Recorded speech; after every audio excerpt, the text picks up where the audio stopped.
照片真不错。你尝尝这个，这个味道不错。好，你再帮我拿一个吧。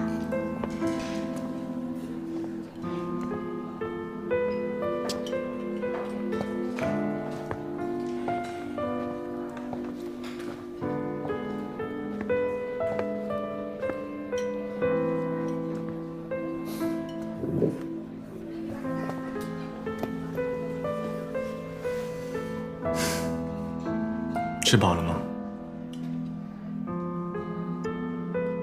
可以告诉我为什么抢钱吗？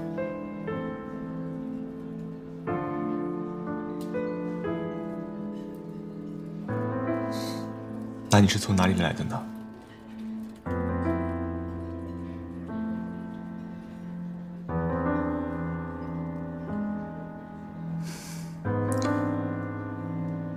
吃完饭，那你就先回房间休息吧。中午饭也可以在这里吃，房号挂在1226。我不是不想告诉你，我是全忘了。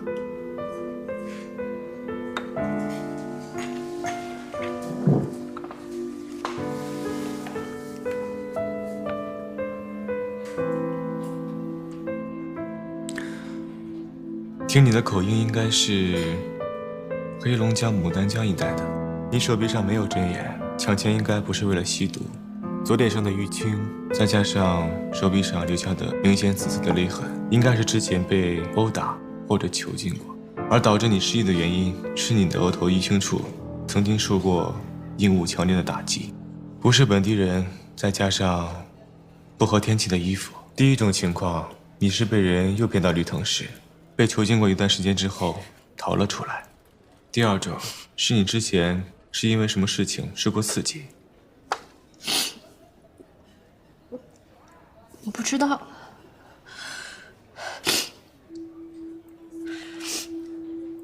我不知道在我身上到底发生了什么。我只知道我家在牡丹江市，但是我不知道我怎么上这儿来的，就好像被人用橡皮擦掉了一样。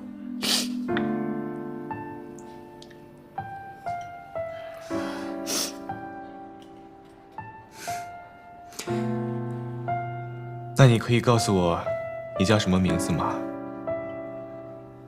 我总不能叫你抢劫犯小姐吧？从我醒过来之后，戴在我身上的就只有这个。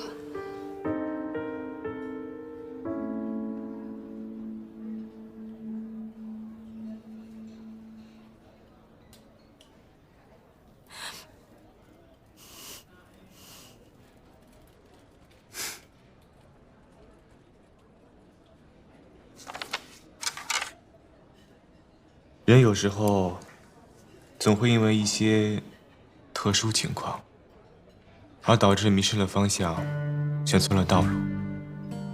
但是没关系，闽南这个人还活生生的存在着。那我们现在需要做什么呢？既然以前有那么多的不开心和不顺利，我们何不往前看看呢？这样是不是就顺多了呢？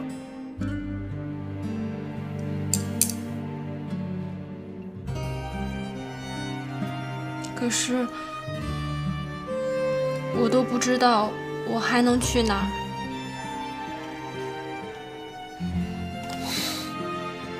我倒是知道一个地方。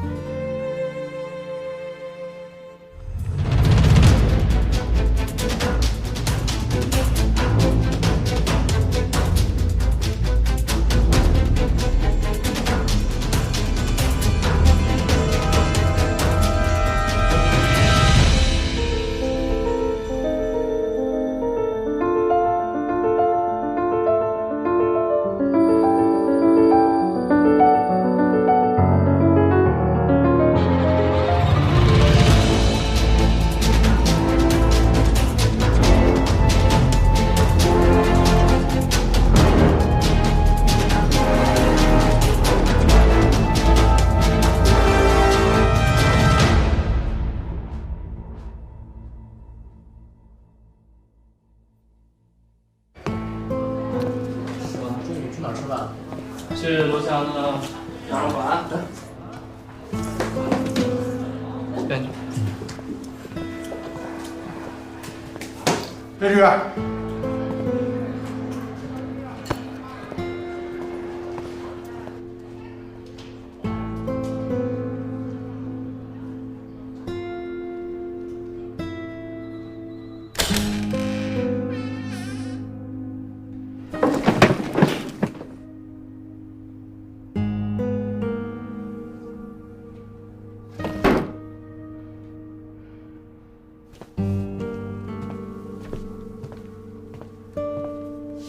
开始吧。昨天晚上10点左右，我们接到群众报警，说是城湾宾馆内传出了枪声。我们来到城湾宾馆的8227号房间，确实发现了意外，一死一重伤。死者胡英博，年龄39岁，无业。而这不是那个唐优，你的拳，你接着说。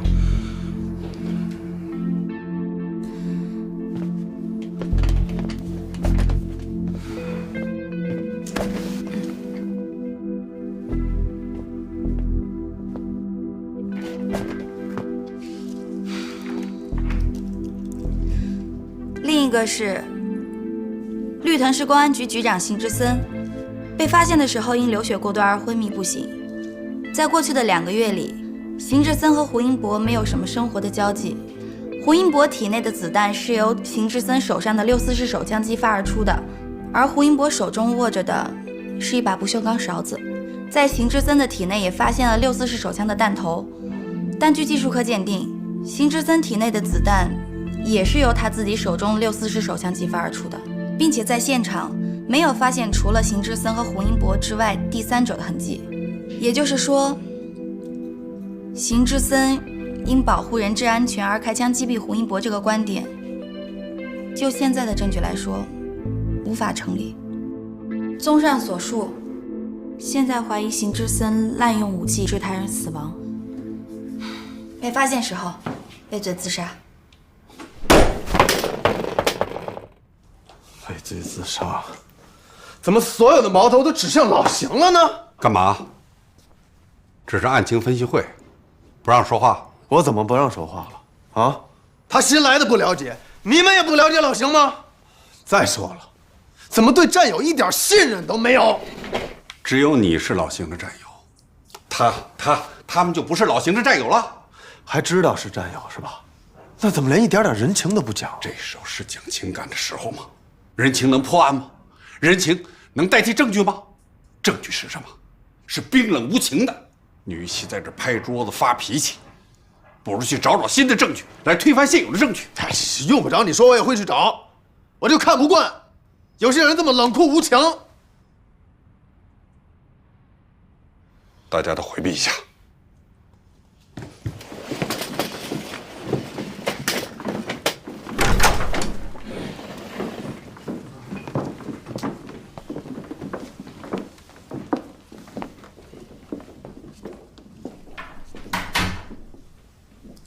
坐下。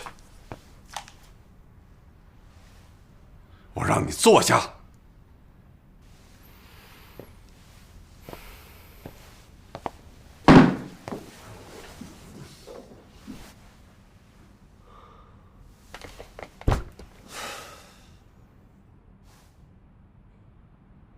你看清了吗？说实话，是没看见邢刚。我没问你这个，我问你，看清楚老邢的心了吗？一个公安局长，老邢真，晚上10点半钟，驱车20多公里到市郊一个小旅馆，面对一个只拿了一把汤勺的陌生男人，利用枪击的方式剥夺他人的生命，你信？这个局做的是费尽心机，所有的证据都指向老邢，把老邢逼到了一个非常危险的境地。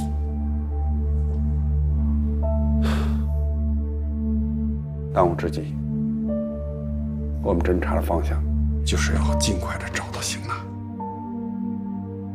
我一直有一个感觉，绑架邢娜的和陷害老邢的是一伙人，他们胆子真大，肆无忌惮地陷害一个公安局长，这背后的势力背景够深的呀。你要是一个不慎，就能让人吃的连渣都不剩。这个案子你还敢查吗？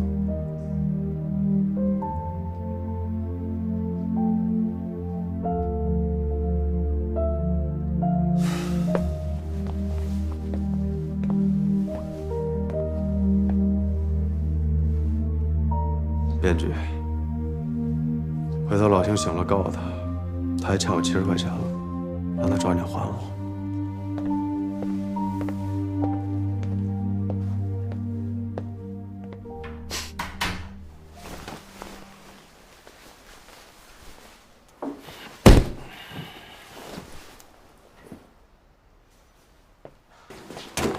这乱的。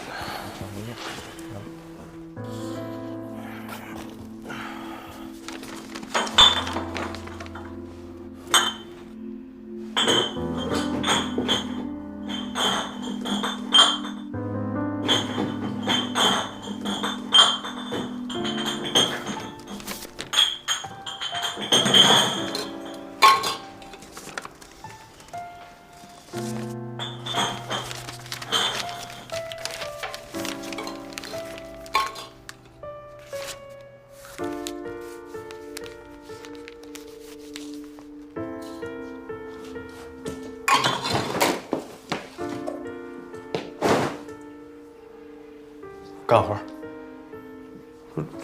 干嘛去？13号院。你现在去啊？我得赶紧打个电话。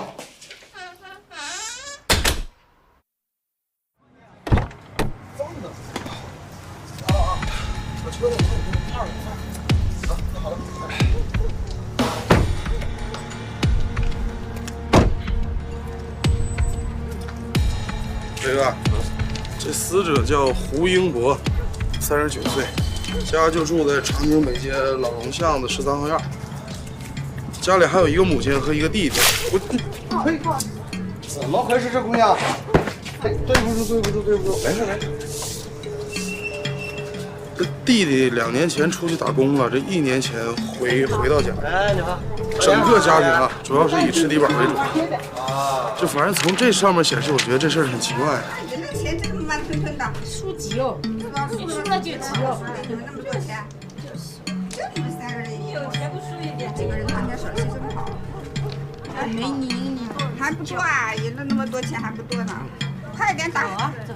哎呀，别急，阿姨，打您个事儿啊。都被打了。13号院怎么走啊？看看。啊，不错。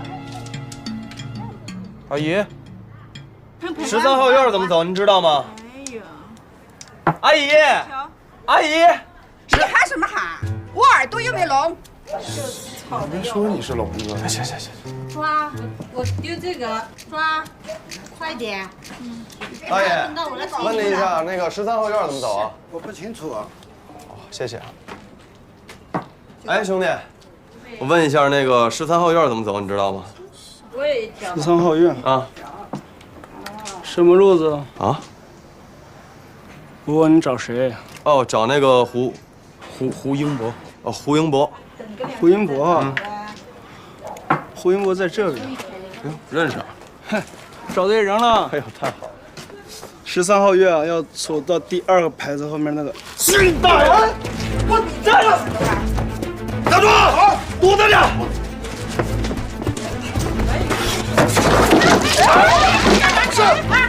哎，大姐，听我解释，我是警察，我现在正在执行。哎，我打。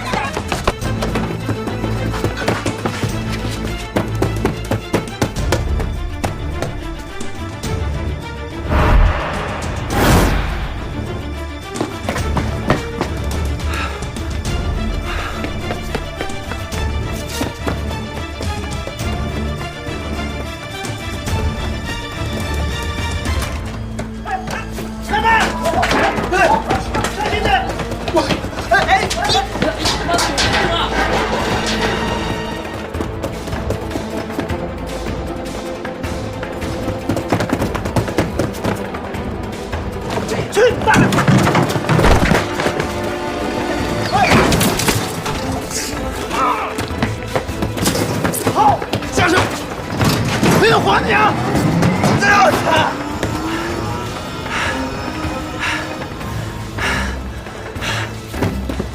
我们家还是警察，哪里有大姐，你听我说，我抓着你，现在我抓着你，不是你打死一个还要再打死一个，我哎呀，你干嘛？别！这人是跑不了的。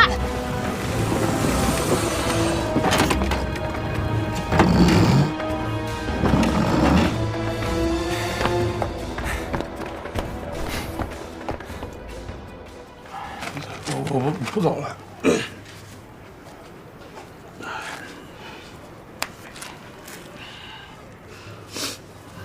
大姐还有纸巾吗？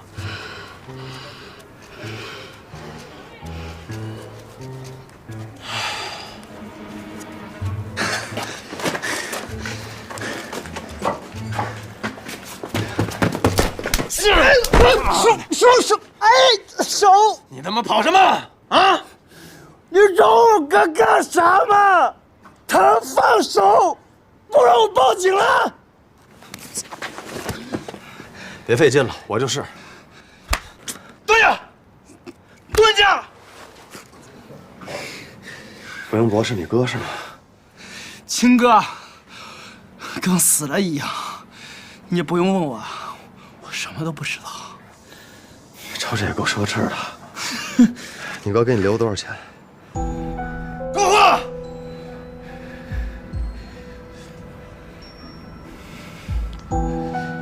！1周钱。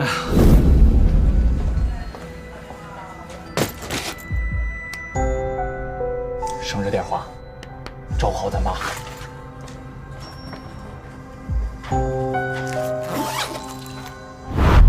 他有没有说是谁给的钱？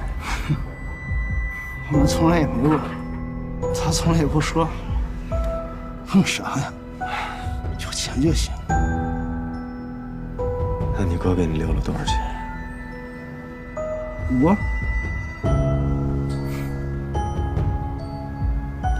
5万。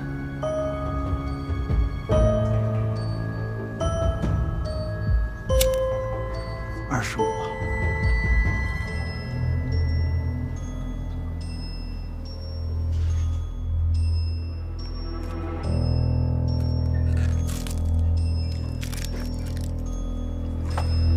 你抽的这个，不知道是你哥的胳膊，还是你哥的大腿。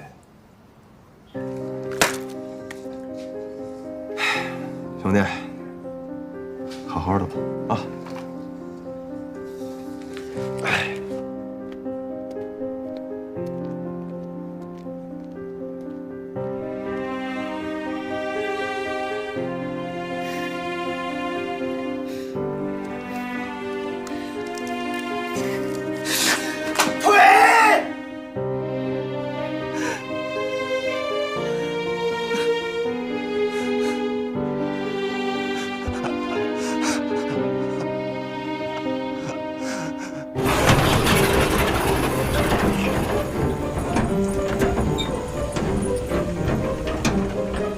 停！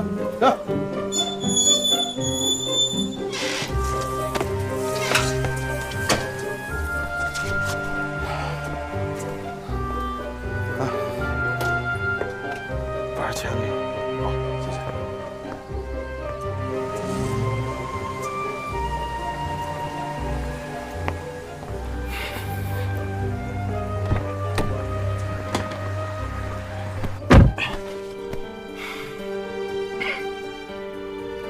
怎么了？出车祸了？没有。人过。什么意思？不是你不用看我现在这样，我有发蜡吗？没有。嗯？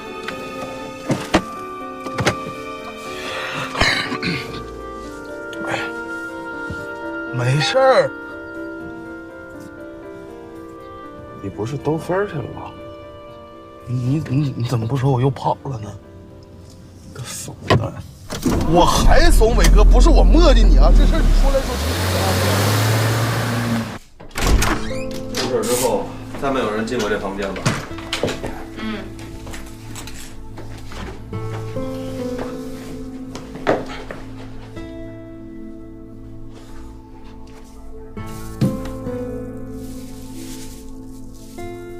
当时老邢的位置应该就在这儿，在这块儿。那个男的应该在这个瓷砖边上。如果邢大在场的话，那么应该就是在这一块儿。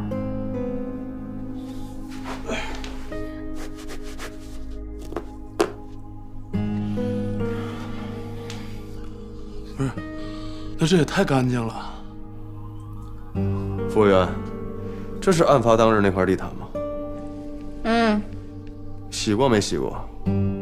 不是，问你洗没洗过这块地毯？没洗过。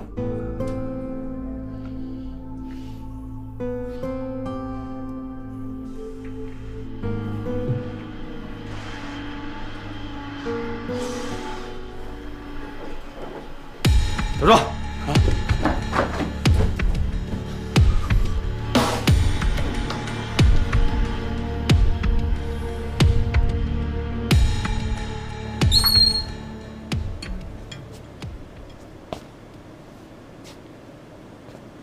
哎，你好，不好意思打扰一下啊。打扰一下。你们谁啊？我们警察。是这样，我们想了解一下。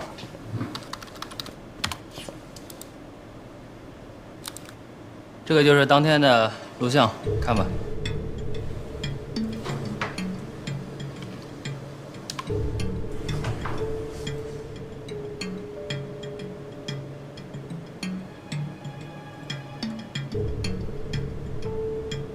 哎，这怎么会这样？那天晚上系总在调试，什么都没录上。这也太巧了吧！啊！哎，我说大哥呀，这一块电路板上有3万个二极管，哪个坏了都得重新修。那天晚上系统抽了风，我总不能为了一个二极管去打120吧？你好好说话。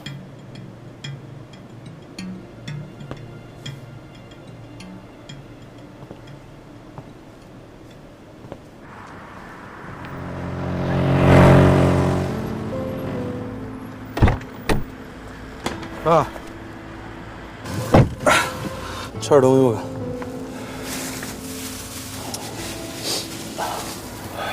真是太奇怪了。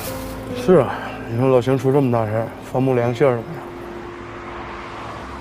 我没说这事儿。你有没有觉得长安宾馆里面所有服务员、所有的保安都不太正常吗？是啊。你看咱一去啊，该玩的玩，该吃吃，该喝喝，还有那监控，1年都修不上一回，非赶上案发当天，这太巧了。你说普普通通的一个宾馆啊，出那么大事儿，所有人一点反应都没有，就好像提前有人跟他们打过招呼一样，告诉他们今天晚上我们要办警察局长，都心里有个准备，别回来警察来了不知道说什么。大哥，那照咱现在这么分析，那整个宾馆它都……对了，你查这宾馆是谁的产业？然后我回技术科，我跟他们说一下，那个房间已经处理过了，看看楼道里会有什么线索。这次事儿不小啊！杨哥，那我先去查查他是哪家产业，然后一会儿我给唐友打个电话，你就别跑了。军情太紧急了，时不我待呀。我走了，哥啊。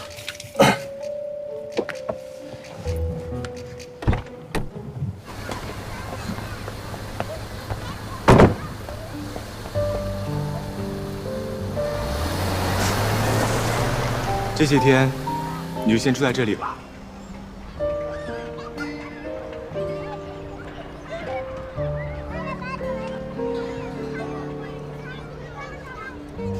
方木，周大婶儿，你这些天去哪儿了？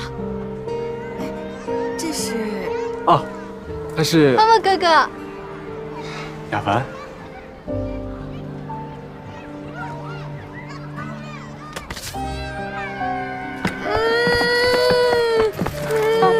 你摔哪儿了呀？膝盖。那个，哎，亚凡，这孩子就这样，怕见生人。哦，我不大会买衣服，赵大姐，这些是给亚凡的，你帮我给他吧。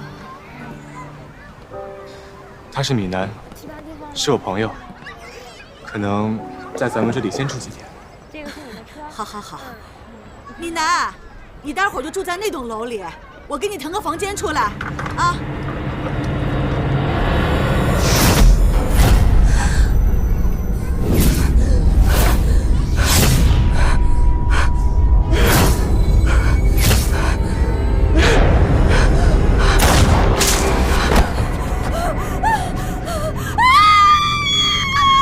闽南，你怎么了？怎么了？闽南，你怎么了？闽南，没事了，没事了，孩子，这不是你的错，你再看看。让你害怕的东西还在吗？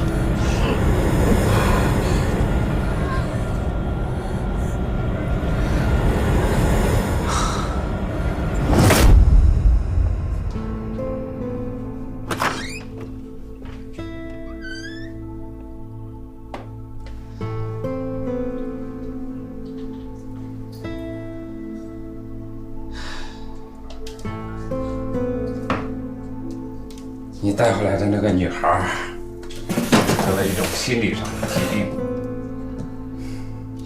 创伤后应激障碍。周老师，从来没有听说过您还有这方面的研究。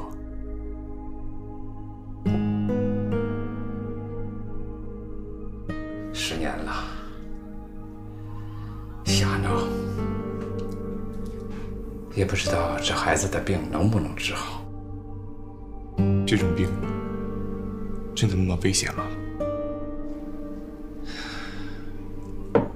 得了这种病的人，往往是经历或者目睹过巨大的心理刺激。你的大脑就像一架照相机，把这种痛苦永久地照在了你的脑海里。当你再次遇到相关或者相似的事情的时候，恶魔就会从你脑海中出现。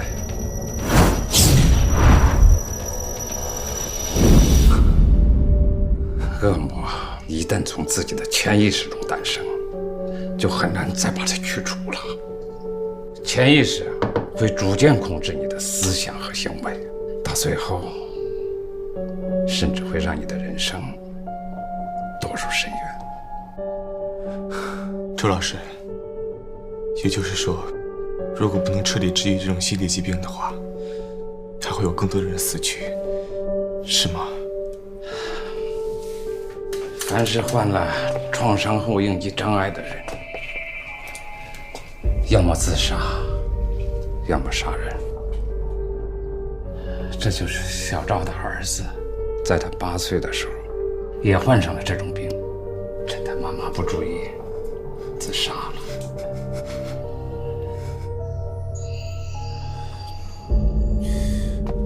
那为什么会杀人呢？世上所有的果，必有相应的因。恶魔的诞生，是因为他自己目睹过地狱。如果有一种方法，能够让你回到过去，并且杀掉那个恶魔的话，你会怎么做？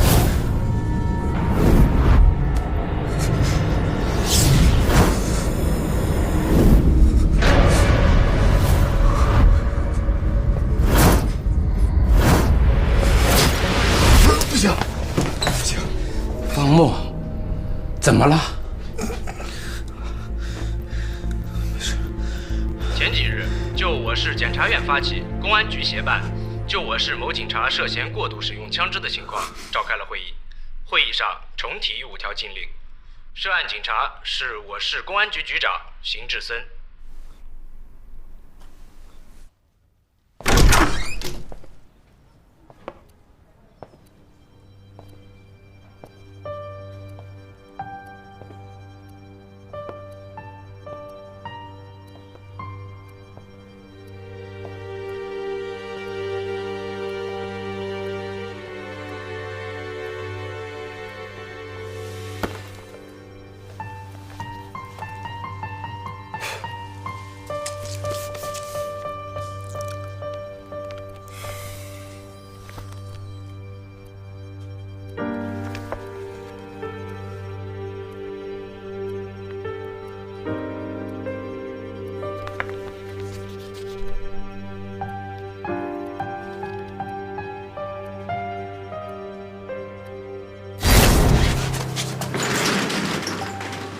先别激动，先把刀放下。怕了吧？慌了吧？开枪啊！有什么要求，你尽管提，先把人质放了。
来这儿，就这儿，就是。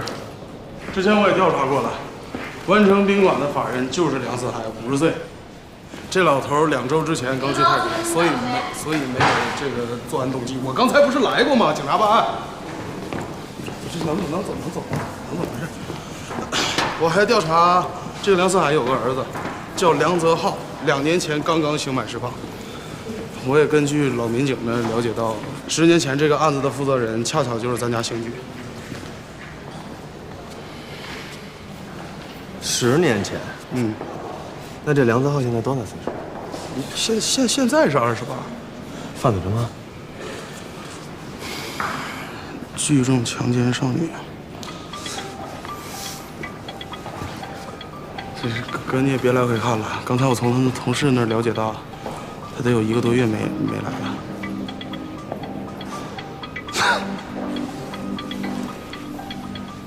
微信来的，给我查个人。梁泽浩。对。手机吧。是，唐优啊。对啊。哎，悠悠，哪屋？你得辛苦。哪屋？顺着上，这。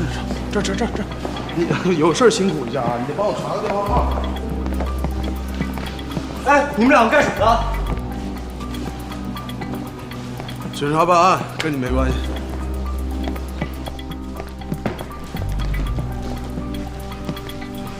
帮你看看。哎，对了，这个梁泽浩平时有没有看报纸的习惯？每天的《绿藤日报》都会给他放桌上，但他从来不看。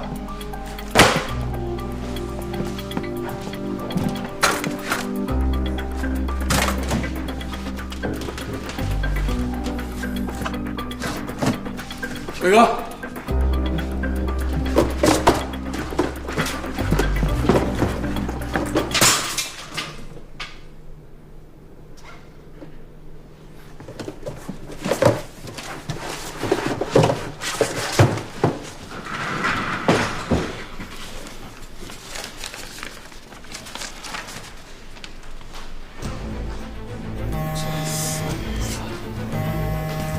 伟哥，你电话号。朋友，喂，一件好事，一件坏事。别废话，有事说事儿。梁泽浩的手机开机了，在城湾宾馆往西3公里左右的一个空地上。太好了。但是，怎么了？这个空地紧紧挨着梁泽浩的码头，他们可能要逃跑。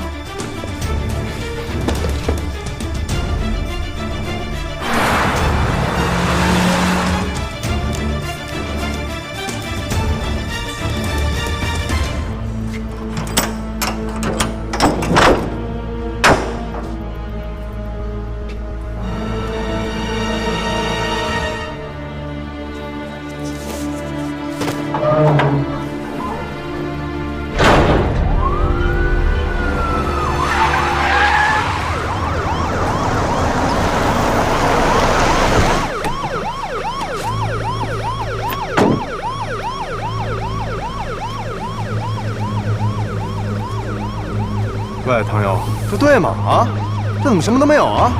啊？对啊，就一学校啊那边。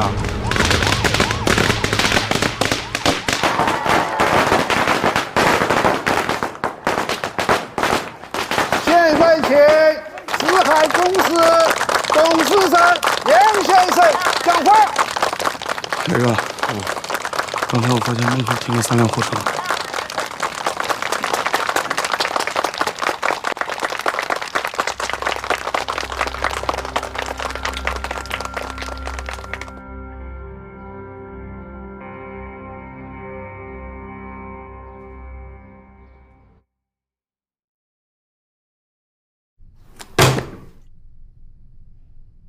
先让我多读点专业的书，没错。但是得根据我的情况，我这脑子乱，看了后面忘了前面，记不住，跟得了失忆症似的。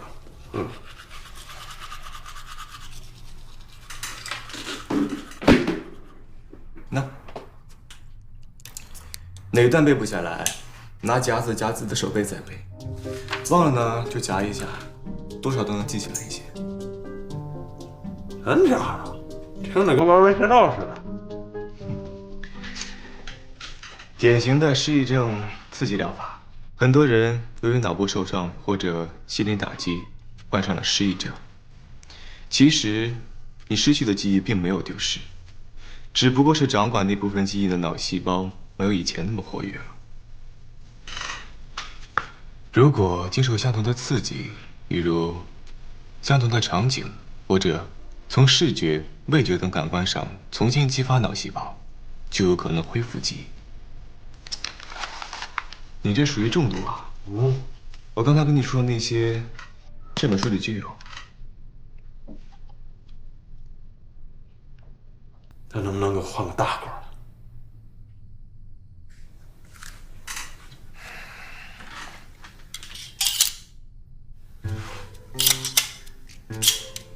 就这个吧。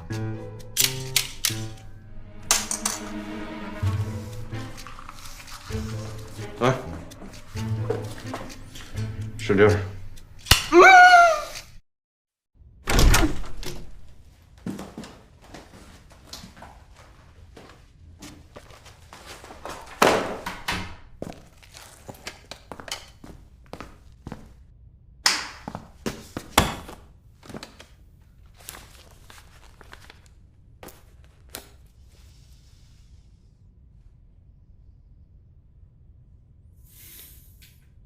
你谁啊？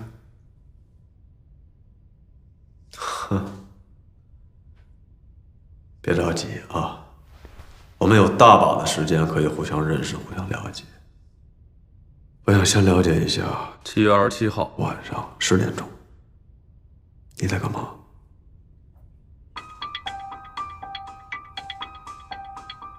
对，富二代啊。经常抽点大烟，喝点大酒，导致记忆力衰退，很正常。没事儿，我帮你一点点的回忆。啊，这得从10年前说起啊。10年前你还是绿藤市第一中学的学生，因为你的家境殷实。锦衣玉食，你和所有孩子不一样的地方，就是你这辈子哪怕什么都不干，你也能过得衣食无忧。你看，这恰恰是你不愿意去接受和面对的事情。你觉得你的人生像写好的剧本一样，按部就班啊，出国留学，然后回来继承父业，你觉得特别的压抑，特别的无聊。于是你就想着在出国之前干一点与众不同的事情，来改变这个现状。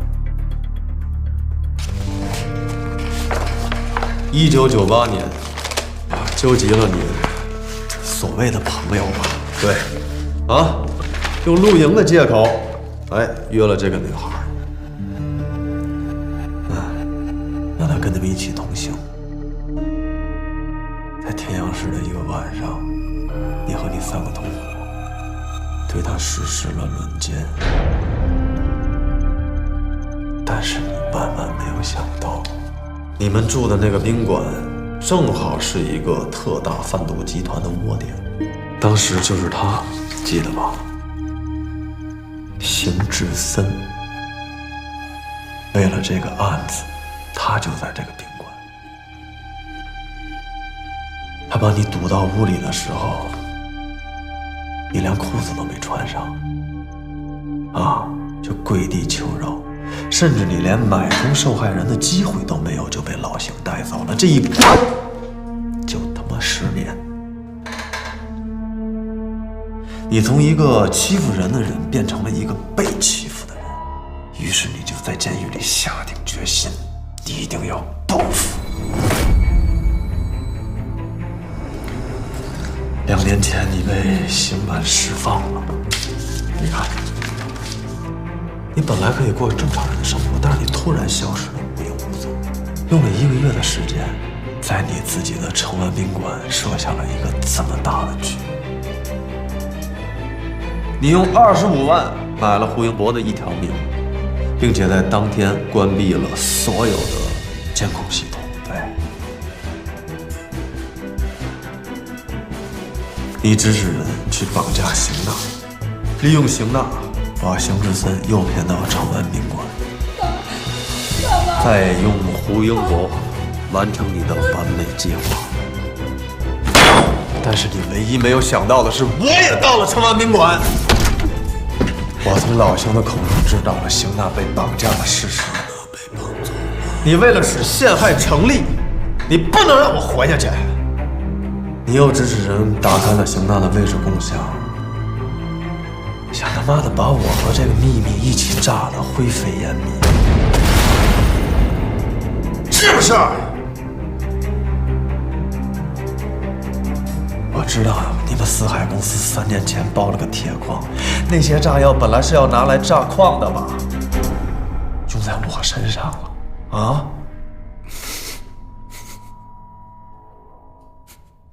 你笑什么？啊？所以有的时候，我真的特别服你们这些警察的想象力。除了四海公司以外，从事矿产行业的还有7家公司呢。再说了，炸药这东西，难道一定是从事这个行业的人才能拥有的吗？你什么意思？你帮女朋友买过卫生巾没啊？哦，对不起，你可能没有女朋友。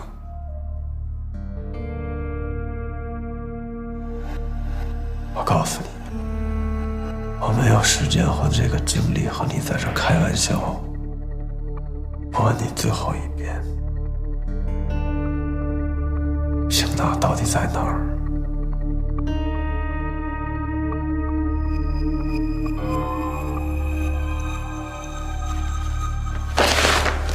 这是我在老邢办公室里发现的，啊，有印象吗？这些被剪过的报纸是在你办公室里发现的，你还他妈记得吧？当然，你肯定不会亲临现场，你不会干这事儿的。但是很不好意思，我要告诉你，我们查询到了，你用这个手机和一个陌生的号码通了将近11次的话。如果我现在要是拨回去的话，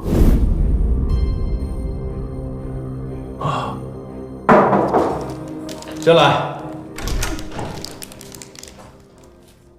伟哥，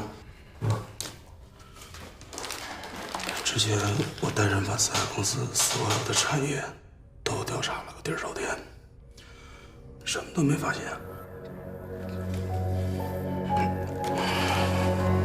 然后之前咱们注意的那3辆货车也查了，上面除了给孩子的被褥，还有一些猪肉，什么都没有。这是从他车里发现的。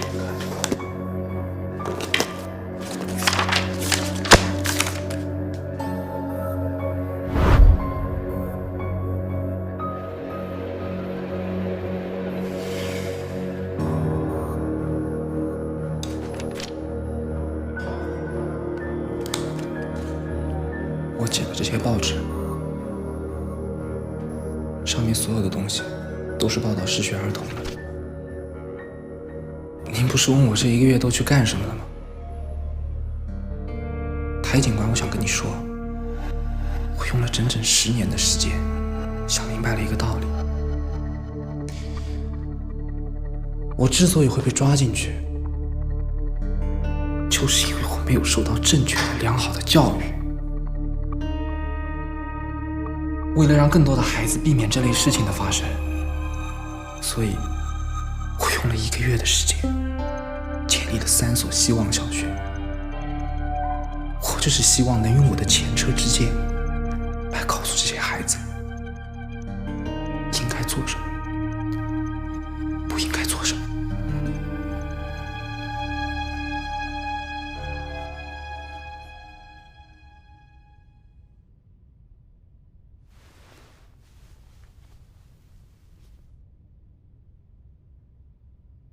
行了，陆大春，我正在做什么用不着你管，少在那给我加人加义。我现在这样我很开心，我很高兴，你给我滚一边去！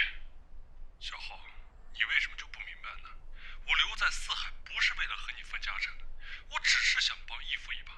你放心，只要你能踏实下来，我会在最快的时间内离开公司的。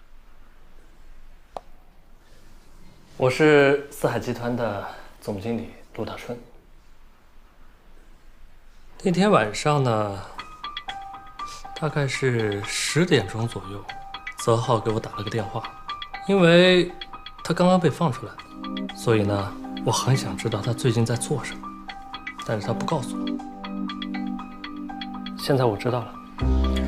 你怎么知道他那天晚上会给自己打电话，而且还故意录了音？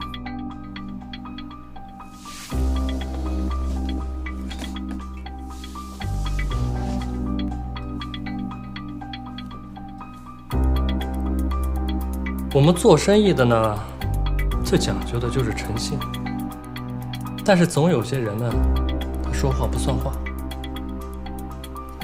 如果你被骗的次数多了，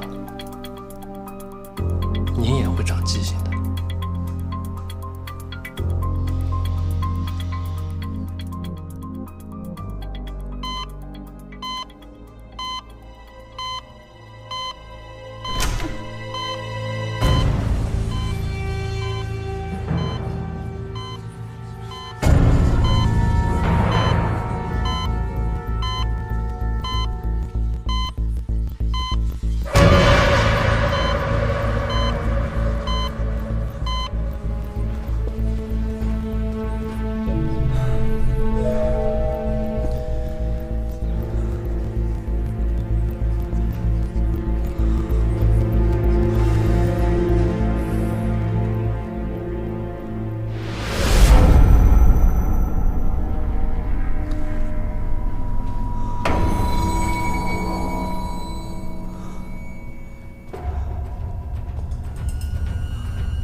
你走吧，这用不着你。你有病吧？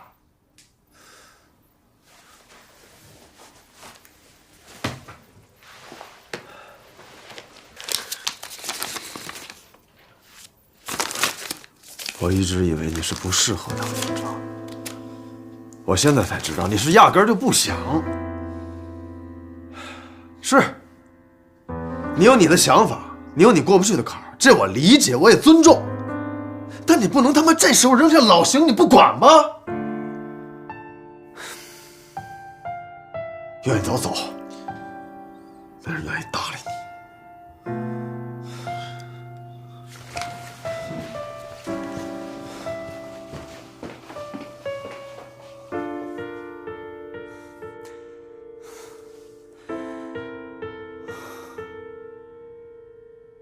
说够了没有？说够了，出来。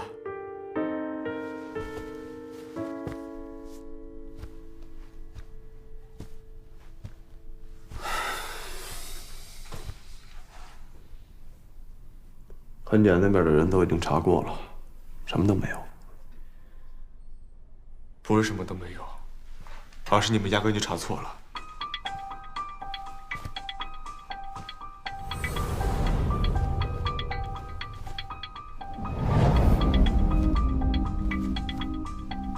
你有没有发现什么不舒服的地方？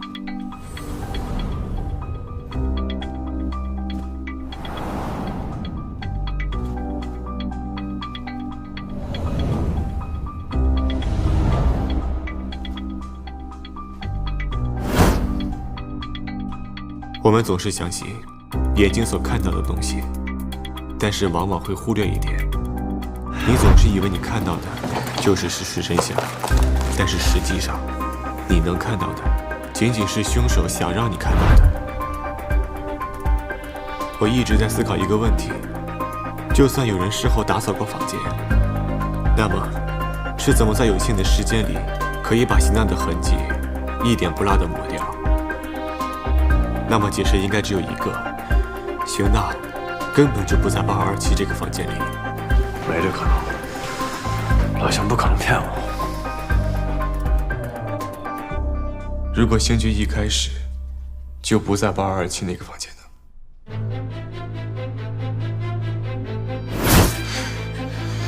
邢局来到的这个房间确实是8227房间。胡英博利用邢娜作为人质，逼迫邢局开枪。但是邢局没有想到，对方早有准备。当邢局放松警惕的时候，被人偷袭，被自己的枪击伤之后，倒在了地上。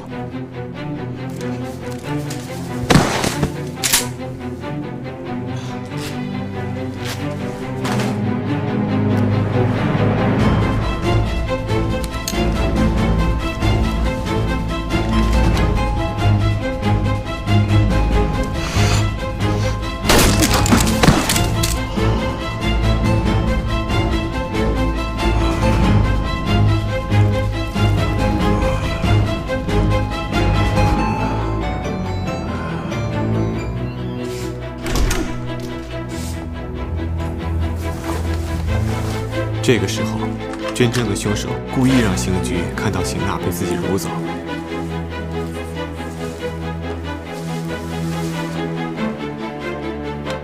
之后，邢局因失血过多陷入了昏迷。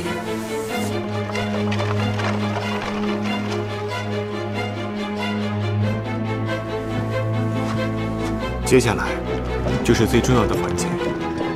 凶手利用某些工具将刑局经过走廊转移到另外一个房间里去，同时也将胡英博转移到那个房间里。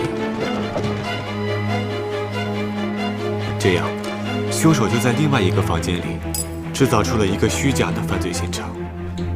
为了保证这个第二犯罪现场能够不穿帮，所以他必须要等到你来了之后，指引你到达那个位置。8227怎么走？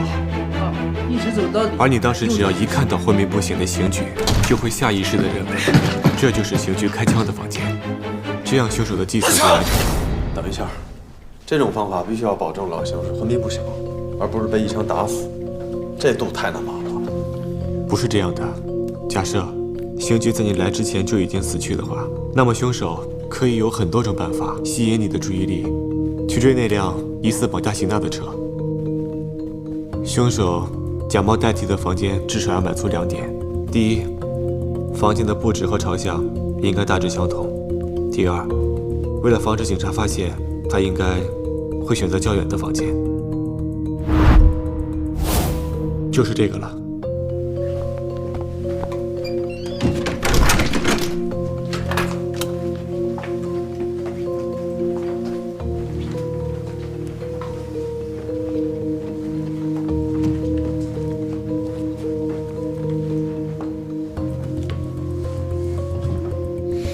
没错，这就是第一案发现场。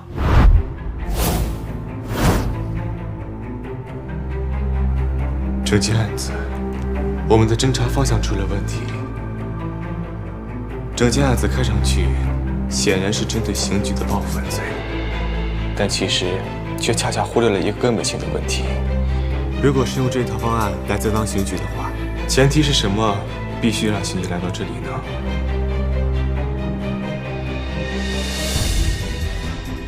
是刑大。还有一个问题，在时间的选择上，对方为什么迟迟不动手，而非要在那天晚上动手呢？太尉，这是因为你几乎是24小时保护着刑大。你想一想，是不是唯独那天晚上，你没有亲眼看见刑大走进家门？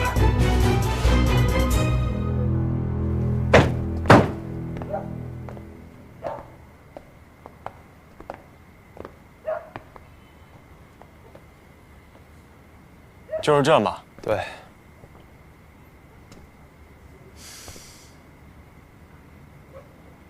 唐优，你帮我查一下刑大失踪当晚，从长兴荣巷到老街的监控录像。先跟你说一下啊，没那么快。大陆交通的录像呢是由交警队管理的，这个点吧，现在应该就剩下这。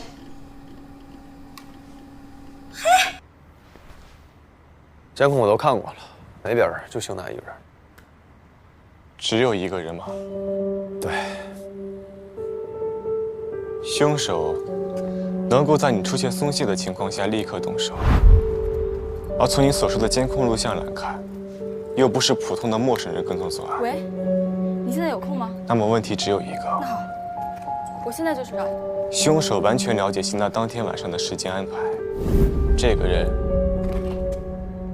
应该是邢大熟识的人。什么？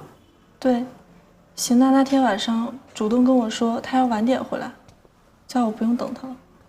那你知道他去哪儿了吗？我不知道。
每次我跟他聊半小时，哎，我整个人感觉特别舒服。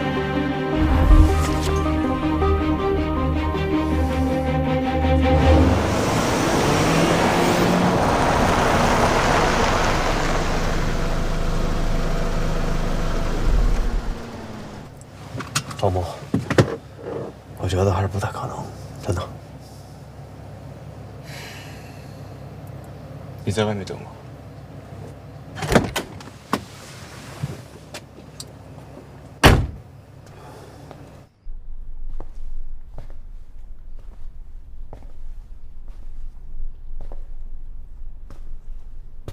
你好，我是绿藤市公安局刑侦。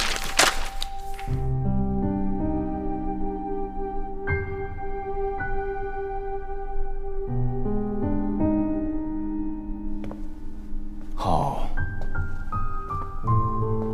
现在随着我的倒数，你会感觉到身体越来越轻，面前的这道光越来越强烈，你会安全地回到我的身边。3、2、1。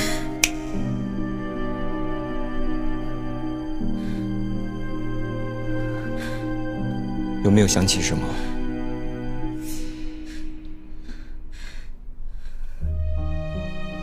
没有关系，记忆是这样，有的时候它很残酷，但是它也在告诉你，你在过去真的存在过。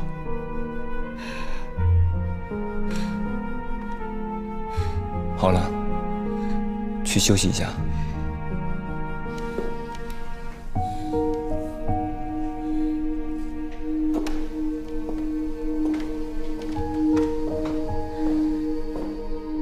不好意思，刚刚在治疗的重要环节，如果你刚才发出声响，那个女孩很可能会永久性失忆。刚才没有砸到你吧？没有，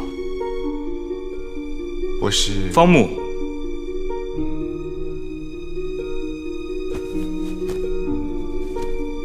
在我过来的过程中，你的眼睛一直注视着我手部的动作细节，还有眼神的方向变化。你好像想从我扔出那本书的这个动作知道我的性格。全绿藤市公安局的心理测绘师，不是只有方木吗？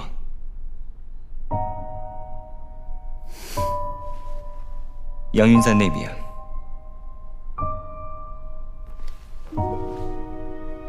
你肯定不是来找我的。素不相识的警察找上门来，只有一个目的：审讯。你刚才有提到过，你是绿藤市刑警这几个字，所以说，你看到我的第一反应是，我不是你要找的人。整个诊所只有我和杨云，如果你不是来找我的，势必是来找他的。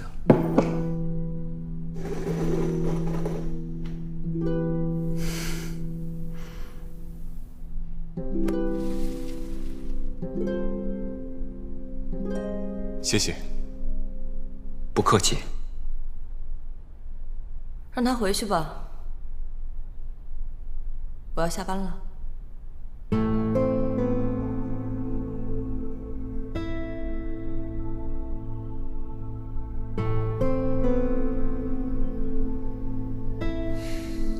其实，我们今天来，邢娜出事了，你觉得整件事情跟我有关系，对吗？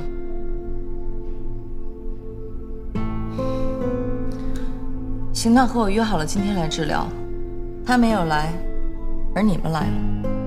你们从邢娜遗留下来的东西上得出了我刚才的猜测，对吗？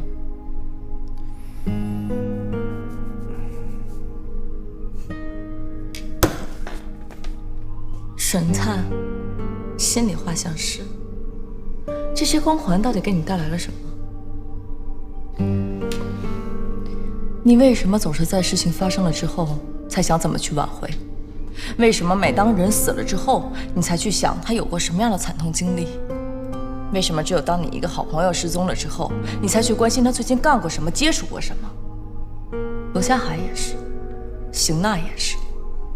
你到底是关心邢娜，还是只在乎通过你自己的聪明才智抓住凶手那一刻的虚荣？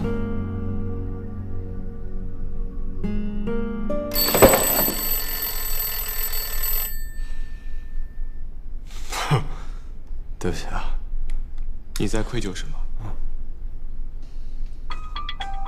作为一名心理治疗师，刚才你左手的拇指一直在用力地按着你的无名指，这不应该是表达愤怒的一种情绪。你刚才那番话好似是在说我，其实是在说给你自己听。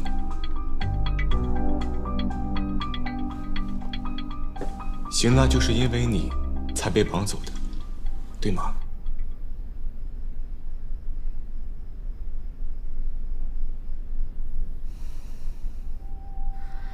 那天晚上，他来我这儿治疗了大概1个半小时左右。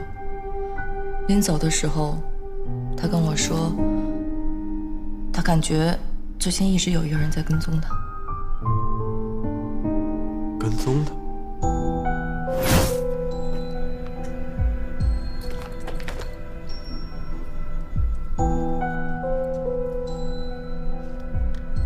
喂，你现在有空吗？那好，我现在就去找你。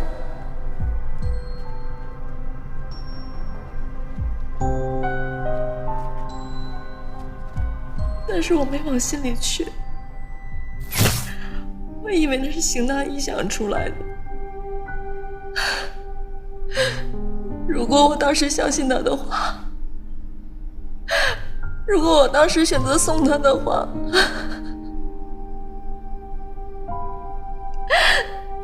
那今天坐在这儿的不是你吗？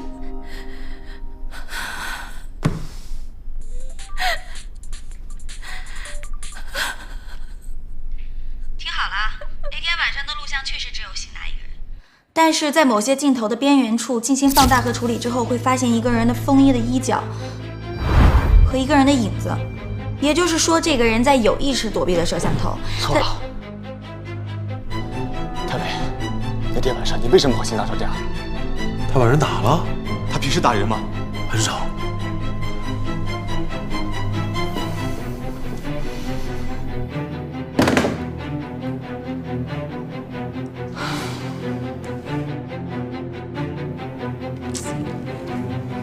躲避摄像头，怎么做到的？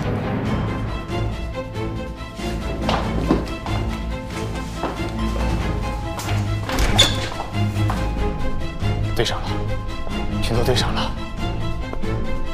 凶手不是提前知道了邢娜的计划，而是他像个幽灵一样，一直的跟踪着邢娜。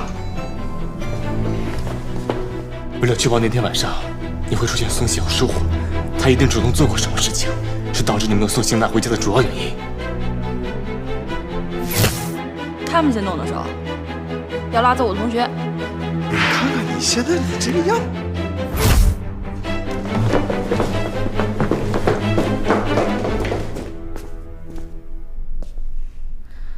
每个人都有能做到和做不到的事。就算你把邢娜送回了家，很有可能凶手会把你俩一块给绑了。所以你不需要愧疚。至于这些事情，就交给我们这些神探去做吧。邢娜，我会送回来的。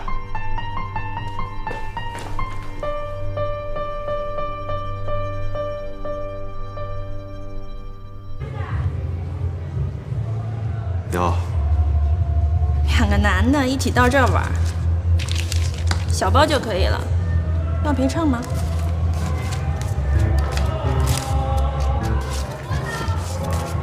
？600包场，送1个果盘。现金刷卡。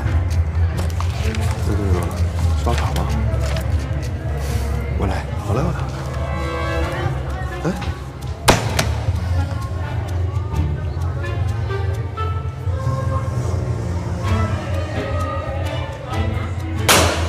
滚！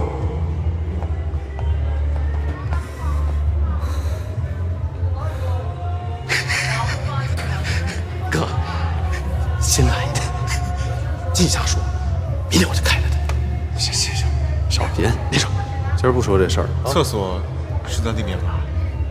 那边要，我带你，我带你。不，自己都找啊。别说，我问你，那天晚上邢娜把你脑袋开了是吧？这个啊。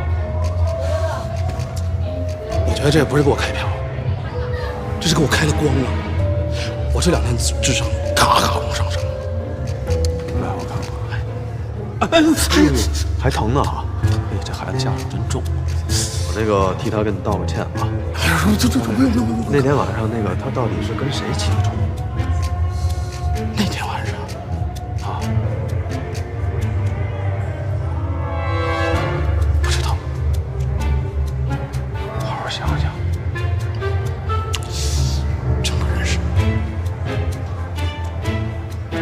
哥，你不信我？行。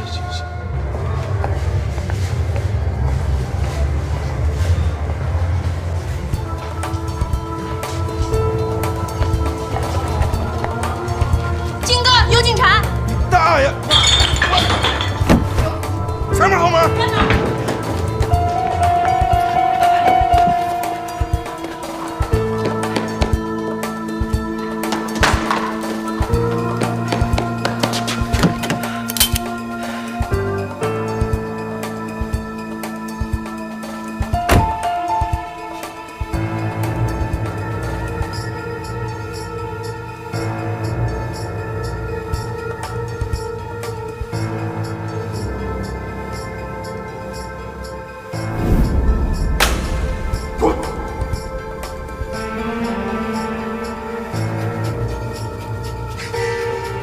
厕所是在那边吧？我待会儿。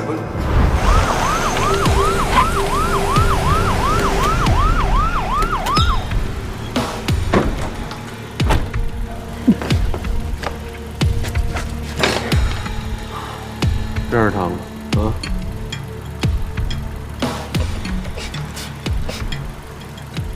是不是他？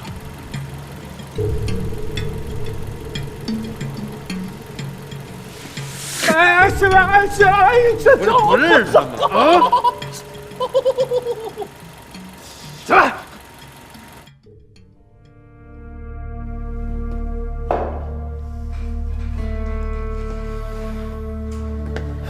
解酒的，啊！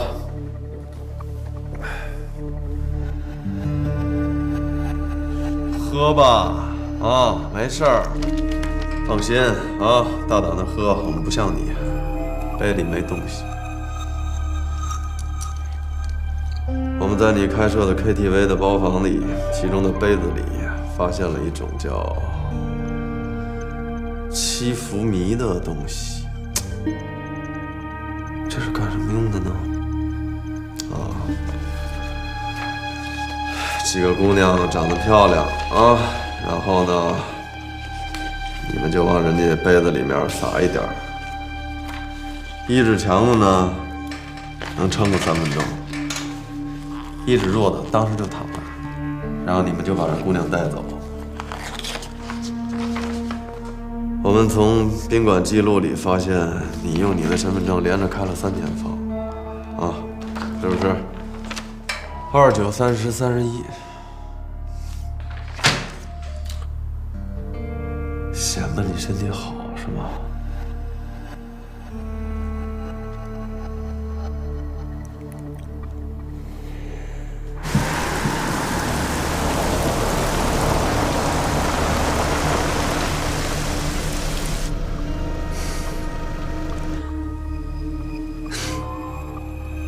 今天谢谢你，你能站出来帮我们指认，帮了我们很大的忙。行，那我先走了。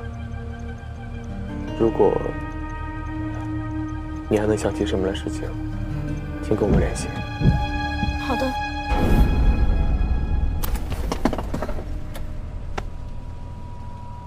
刘远，我不知道那天发生了什么事情，但是我不希望有任何事情隐瞒。也许在你眼里微不足道的事情，会给我们带来很不一样的结果。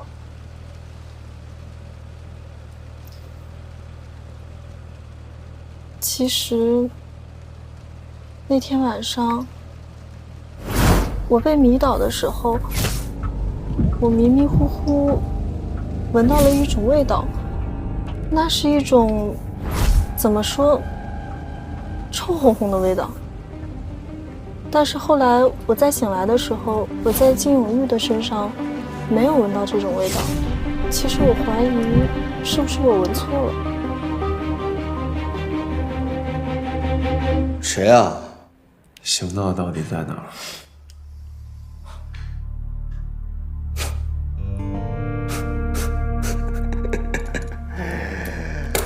我的天哪！原来你们是为了这事儿才把我叫过来的。周孙子是吧？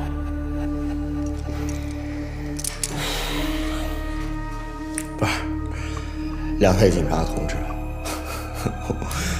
我这脑袋没毛病，我也不傻。这邢娜是谁啊？那天差点把我 KTV 都给砸了，我躲还来不及呢，我哪敢惹她呀？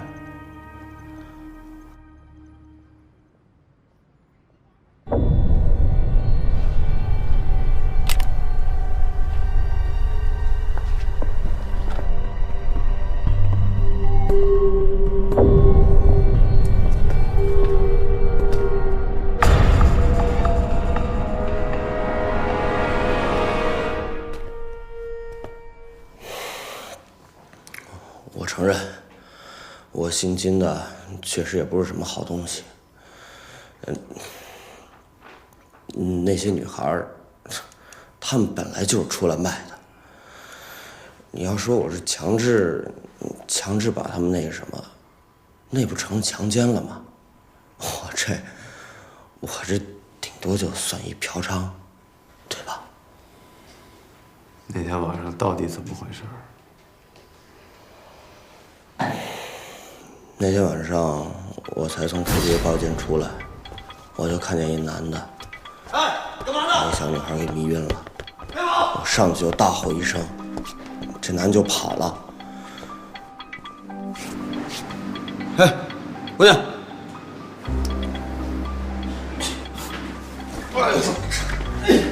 操！哎，他妈真沉！我就把这小女孩往大厅扶。看看谁认识谁就把他带走。服务员呢？我要扶一下。这没想到刚走一半，这邢娜从背后咣就是一脚，就干我腰上了。就这样，现在还疼呢。你抽开我看看吧。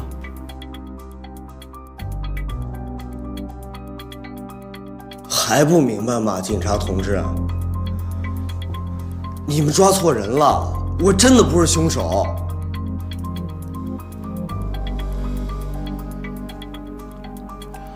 你说这男的长什么样？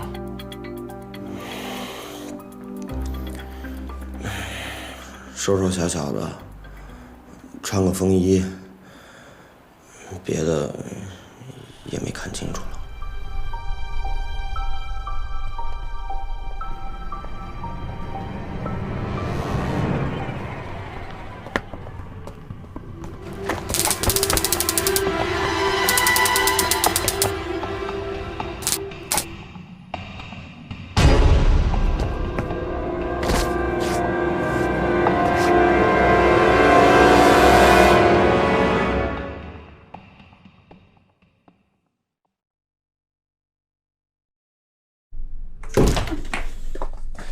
你这买的什么东西啊，这么重？送你的哑铃。我不需要。哎呦！嘿，我说，就你这小身板，真该好好练练。万一哪天有什么情况啊，哥又不在你身边怎么办？从今儿开始你就给我练起来。你是真心想让我锻炼的，还是想整我？哥当然是希望你好好锻炼了。揉鼻子表示也是真相，嘴角上扬表示嘲笑。其实，你是想看我笑话？我怎么会想看你笑话呢？我当然是希望你好啊！过分注视对方眼睛，摸脖子，你在撒谎。瞳孔放大，表示惊讶和恐惧。微表情是表达一个人内心想法最准确的线索。它从人类的本能出发，不受思想控制，无法伪装，也无法掩饰。微表情嘛，这个哥也懂，但是我真的没有恐惧和紧张。那就是来了幸运。瞳孔放大就是金融解释。我的天哪！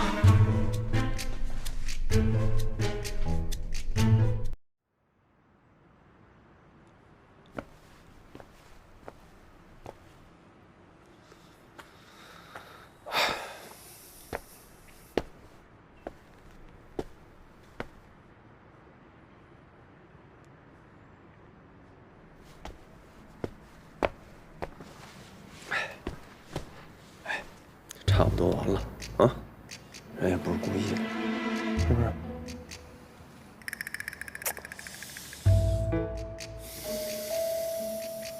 什么用？我得批评批评你，怎么回事？啊？你说你一修电脑的，你大晚上不好好鼓捣你的电脑，你在这装什么失足少女？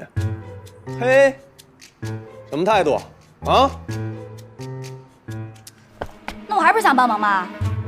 帮什么忙啊？啊，就拿这帮忙？那谁让他跟我来着？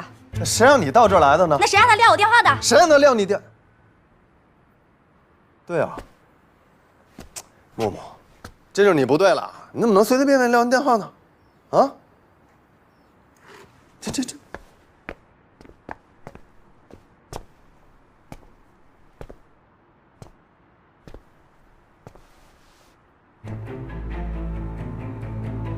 这条巷子是邢娜回家的必经之路，巷子全长500米，前后延伸出去大概1000米左右。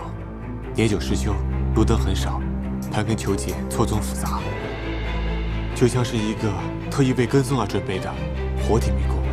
为了安全，在巷子的2个出入口放置2个监控，凶手能够在跟踪邢娜的时候，几乎完美的避开监控摄像头的角度。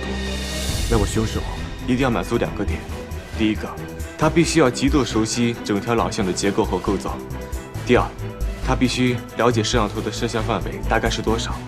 这条巷子始建于上个世纪60年代，因为机械厂的改造，在05年的时候被废弃，而近2年没有类似的跟踪绑架案，所以凶手没有刻意为跟踪而熟悉整个路程，他应该是在这里生活过，年龄大概在35岁左右。目前的信息就这么多，但是他为了躲避摄像头的拍摄，就必然会在其他地方留下更多的信息。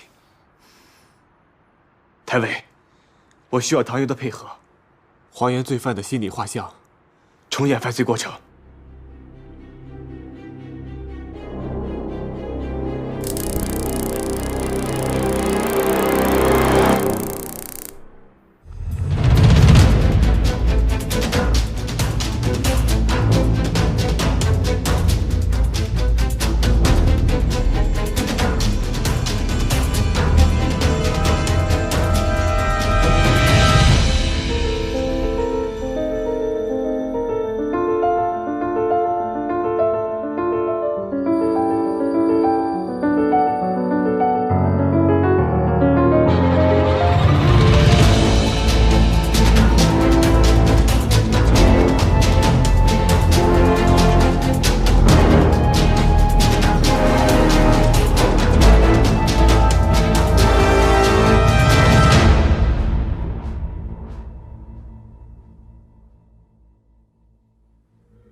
我现在很激动，一个我以为即将消失的猎物，现在终于出现在我面前。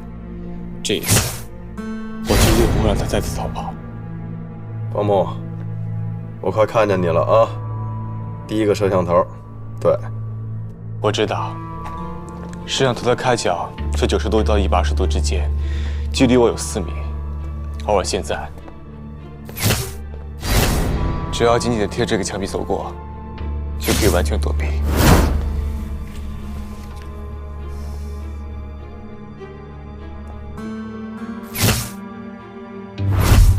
凶手身高在172到178之间。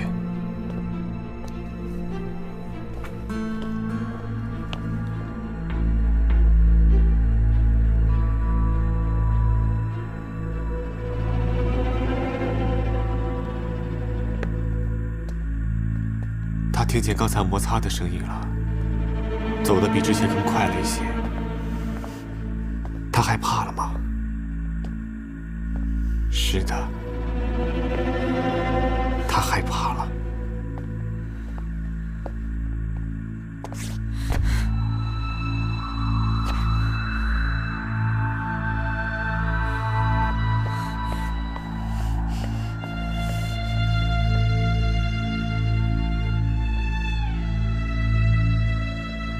要走了，我走了。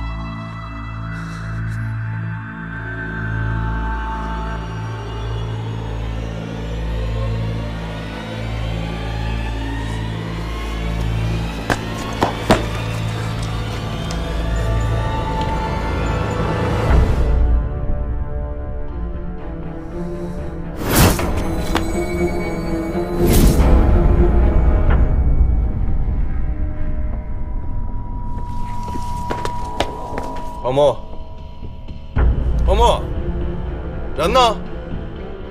喂，回个话，黄木。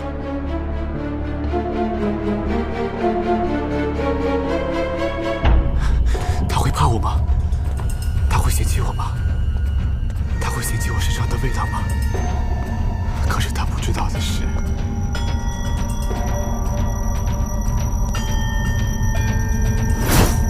我一直深爱着你。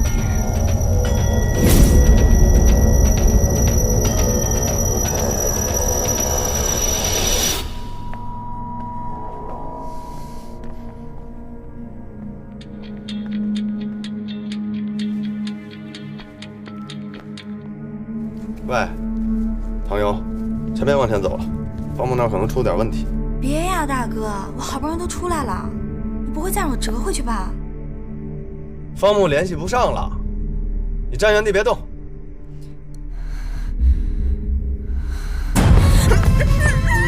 唐游，喂，唐游。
哎，怎么着？不是说有线索了吗？方木呢？那个头儿，那个昨天晚上那个出了点事儿，方木他给晕过去了。晕过去了？对，是，那个医生说那个他精神上受到了巨大的刺激，是那个暂时性的昏迷。暂时性的昏迷，多长时间？多长时间这我也不知道。不过他身子以前就弱，我跟您保证啊，我们已经发现了这个凶。干嘛呢？说好话，打掩护，还身体弱，身体弱当什么警察？哎，我跟你说啊，一个警察他要是身子弱，那他的心理一定比普通人更强大。他是我的师弟，我比你了解他。啊，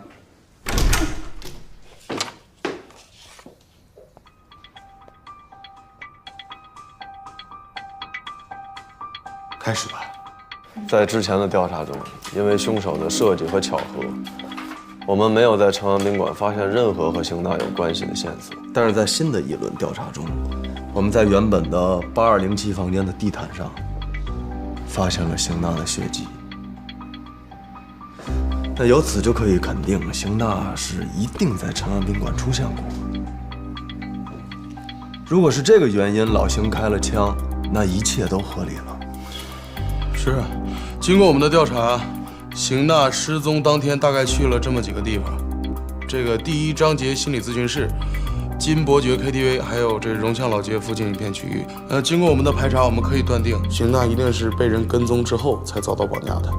我从交通局调取了邢娜失踪晚上的录像，在3处监控视频来看，除了邢娜的踪影之外，她的背后没有一个人。也就是说，这个凶手在刻意地躲避着摄像头。在邢娜这个被跟踪的荣街老巷、看似迷宫的环境里面，我们找到几个证据。第一，凶手身高1.70米到1.75米之间。第二，35岁左右，身材中等，其貌不扬，有着非常敏锐的方向感。90年代左右，曾经在机械厂附近生活过。第三，我们在跟踪的路线上发现了动物的毛发，结合他身上有气味的这一点来看，凶手应该是动物园的饲养者。他对于邢娜有着一种近乎变态的爱。虽然躲避了摄像头的拍摄，他却不经意间在跟踪路线上留下了大量的信息。他的目标是囚禁，是想让邢娜成为自己一个可以享受的玩物。冲动作案，作案地点随机，这说明他是一个典型的感知障碍性人格。综上所述，请在全市和动物园相关的场所里寻找年龄在35岁上下，身高1.70米到1.75米之间，父母双方或者一方曾经在机械厂就职过，并且从事过和视频监控系统有关职业的男性。好，大家都听明白了吧？现在就按着帮我提供的线索行动吧。散会。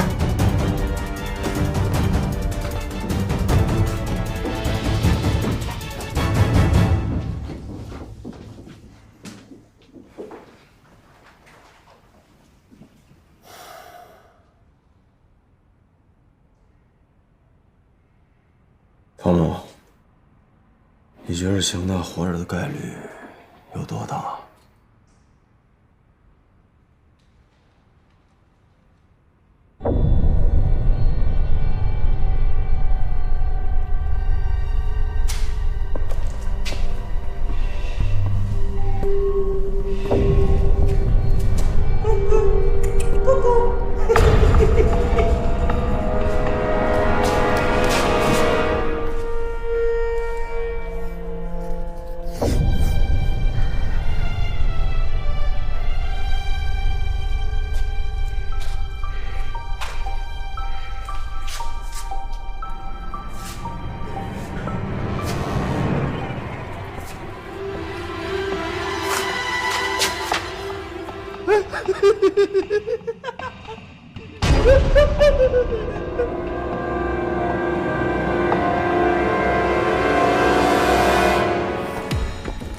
哎，伟哥，木木，哥，那边技术科那边去了吗？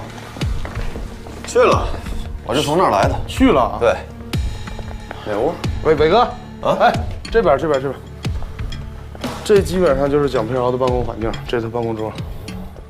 刚才我跟主管去聊了一下，蒋佩饶今年34岁，但是主管说他今天没来上班，咱去看一下主管在里头。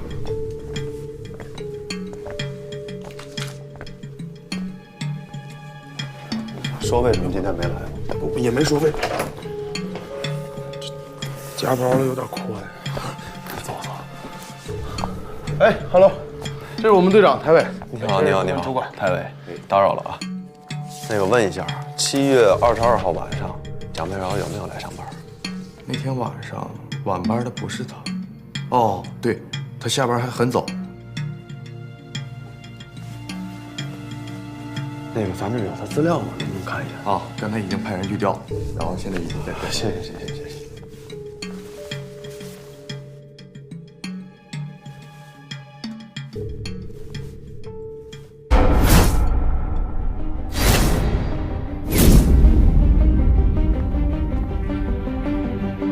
对了，咱这儿那个监控系统是不是他来负责？这件衣服是蒋平阳的吗？对。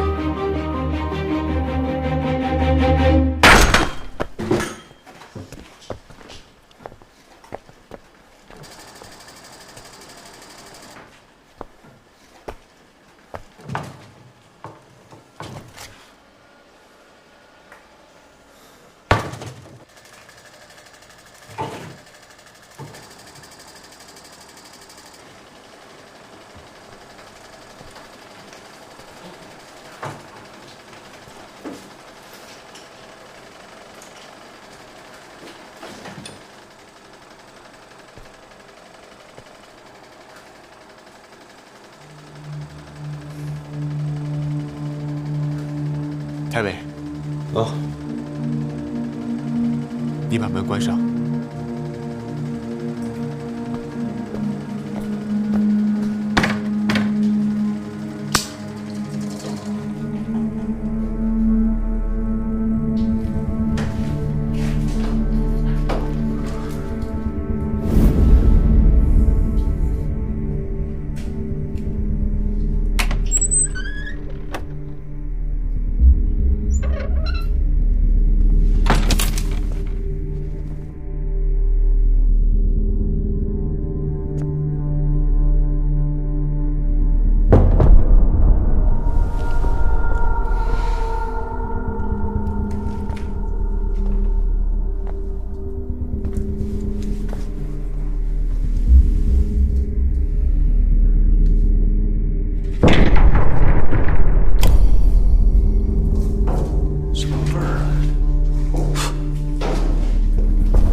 太尉，你听，还有一个人的声音。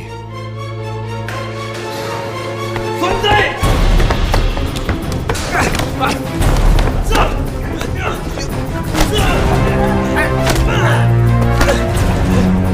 英子，在干什么？给我！没有。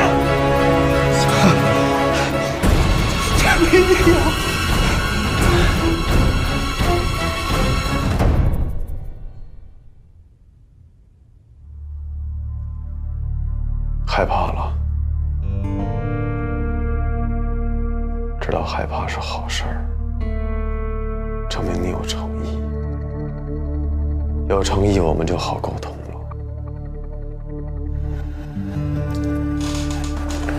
这些个是从你家里搜到的，这是近半个月以来你跟踪偷拍熊娜的照片。这些照片都是你本人拍的吗？啊？你只要根据事实回答我是或者不是就可以，好吗？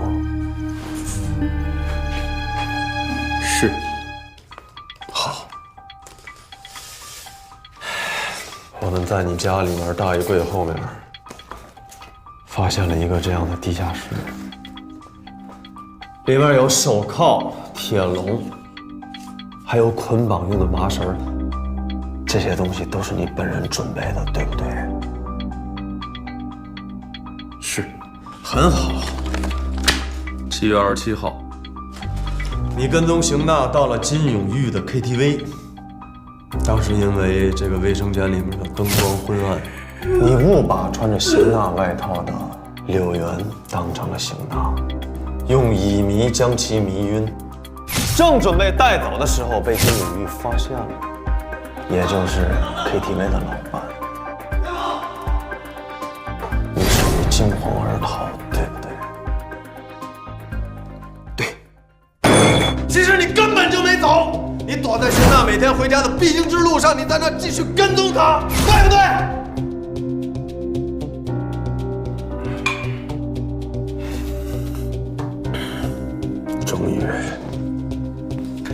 终于在邢娜又再次回来的时候，你按耐不住你内心这种变态的欲望，将她绑走，囚禁在一个不为人知的地方，对不对？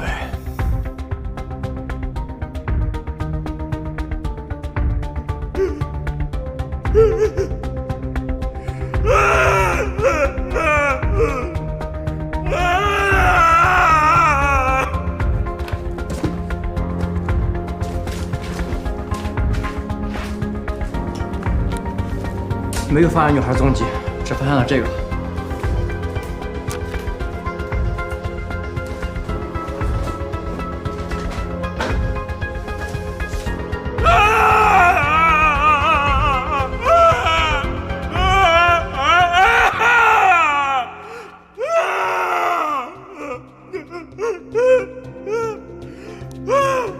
蒋队长，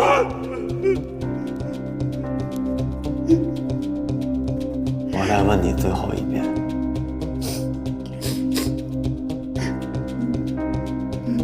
告诉我邢娜在哪儿？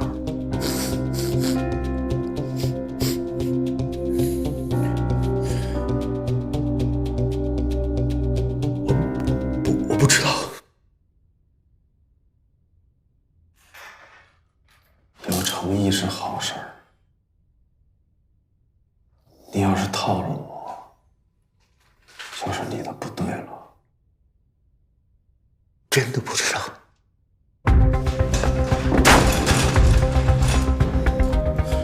你这伟哥，你有时候你这脾气也确实是太暴了，你稍微控制点啊。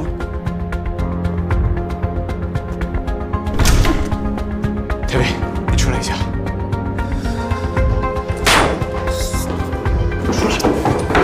出来！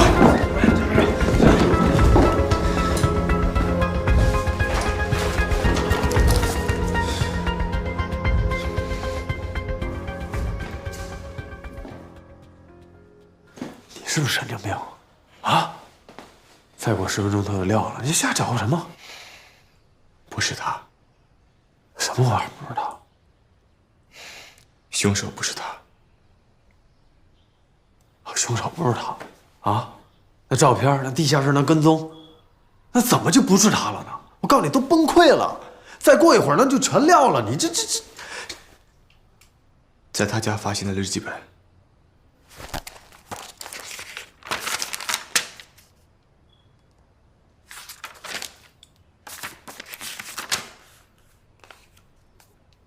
我知道，我深爱着眼前的这个女孩，我不能再失去她了。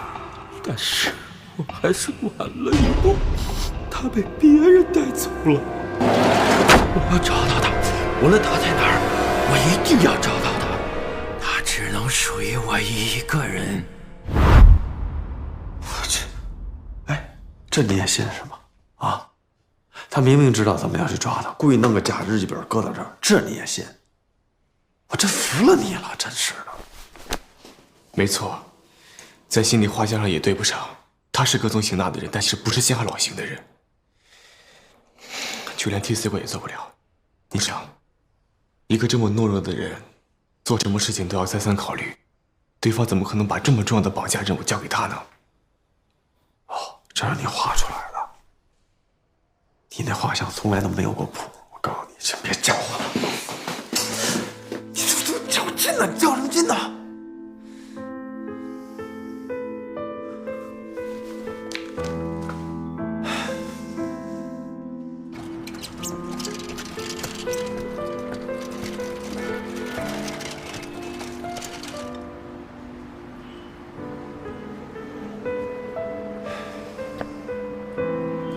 吃饭去吧，啊，去不去？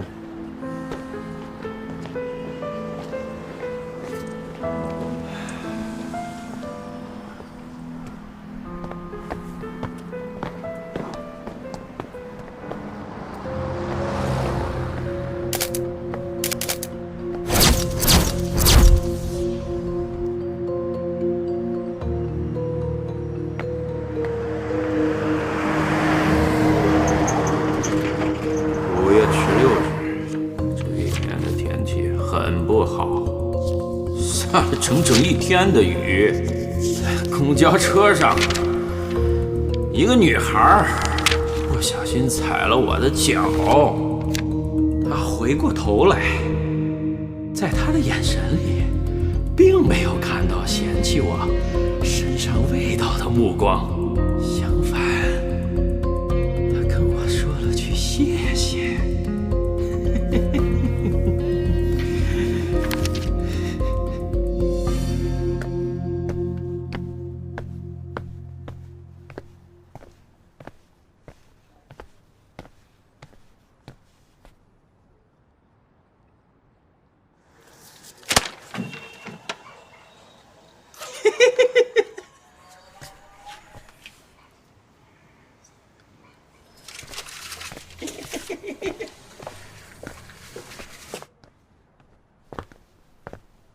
今天是7月23日，天气微微的下着小雨。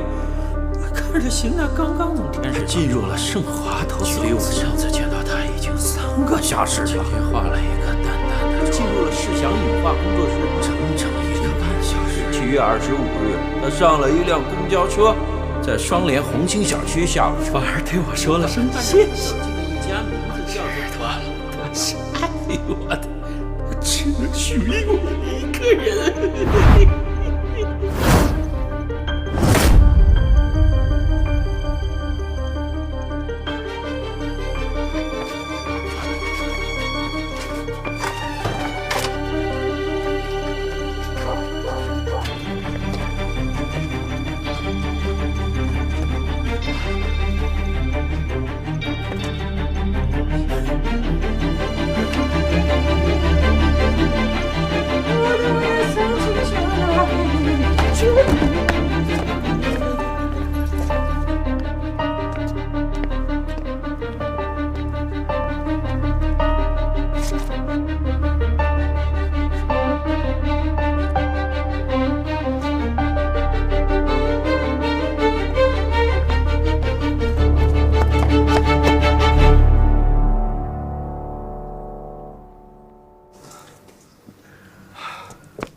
你为什么要跟着我？我下班回家，我跟你干嘛？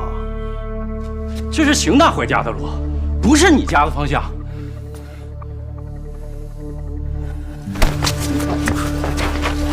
你真以为我收拾不了你了是吗？啊？你以为你把邢娜藏起来，我就找不着了是吗？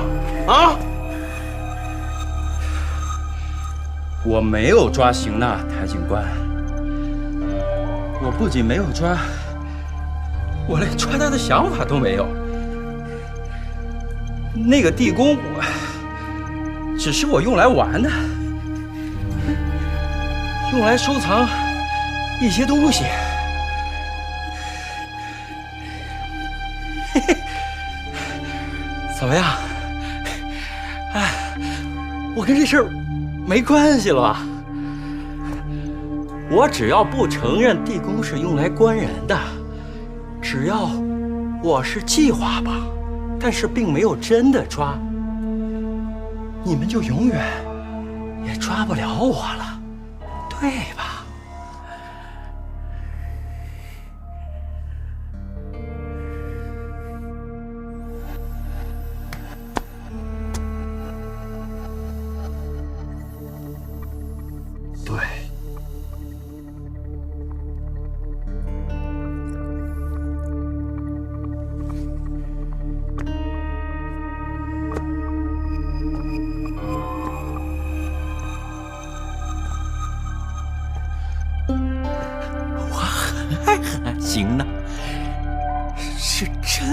爱。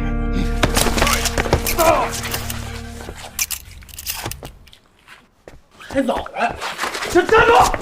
干嘛呢？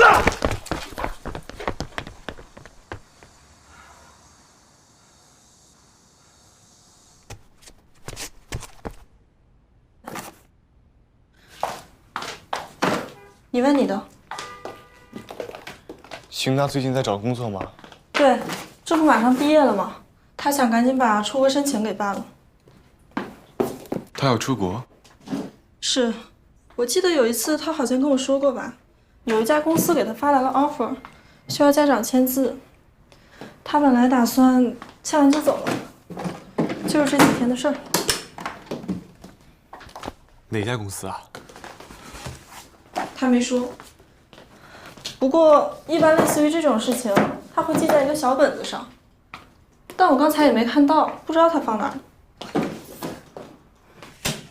你是要搬走吗？汪警官，自从娜娜被抓走之后，我被你们警察局带走询问了2次。我在想，是不是只要我全力配合，因为有你这样的神探在，娜娜很快就能回来。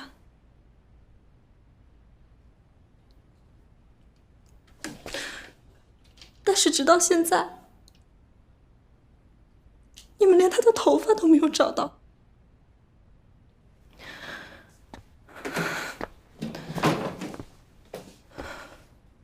对不起，王警官，我害怕了。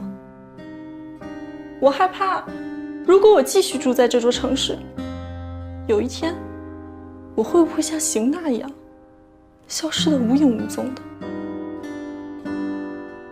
而到那个时候，你们依然找不到我。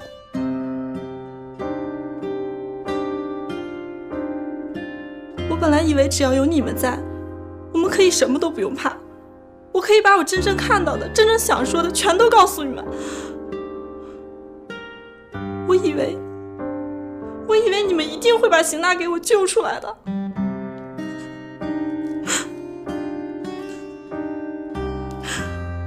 一次次给我们希望，然后又一次次让我们绝望。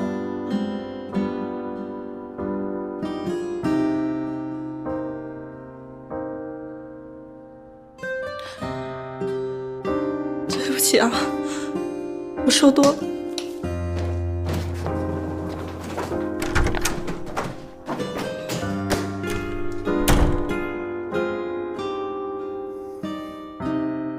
再见。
行呢，是真爱。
在哪儿？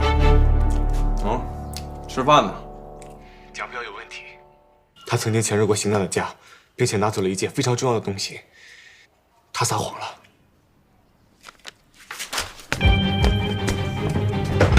蒋班长，开门！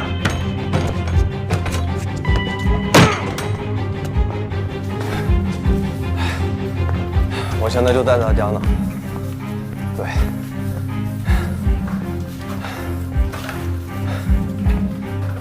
可是他不见了。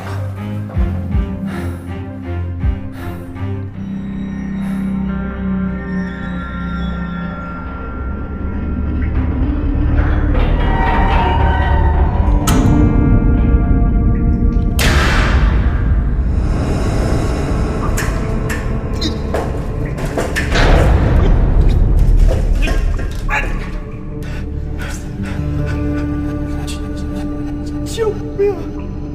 救命！救命啊！救命啊！救命啊！动动你的右手。你是谁？你是谁？现在我问你几个问题啊，每个问题只有3秒钟。回答对了，我放你走。东是哪个方向？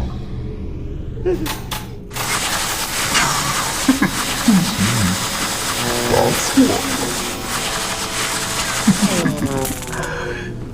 我们接着问啊，东是哪个方向？右边，右边。又答错了，再问啊，东是哪个方向？左边，左边。东是哪个方向？东是哪个方向？东是哪个方向？东是哪个方向？东是哪个方向？东是哪个方向？哪个方向？东是哪个方向？东是哪个方向？东是哪个方向？东是哪个方向？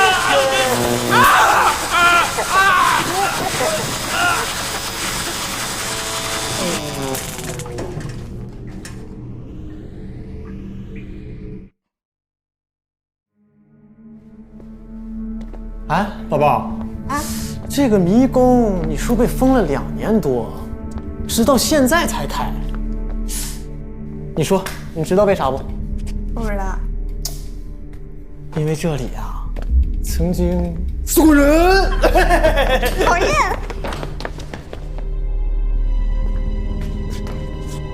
讨厌，吓我！你看啥呢？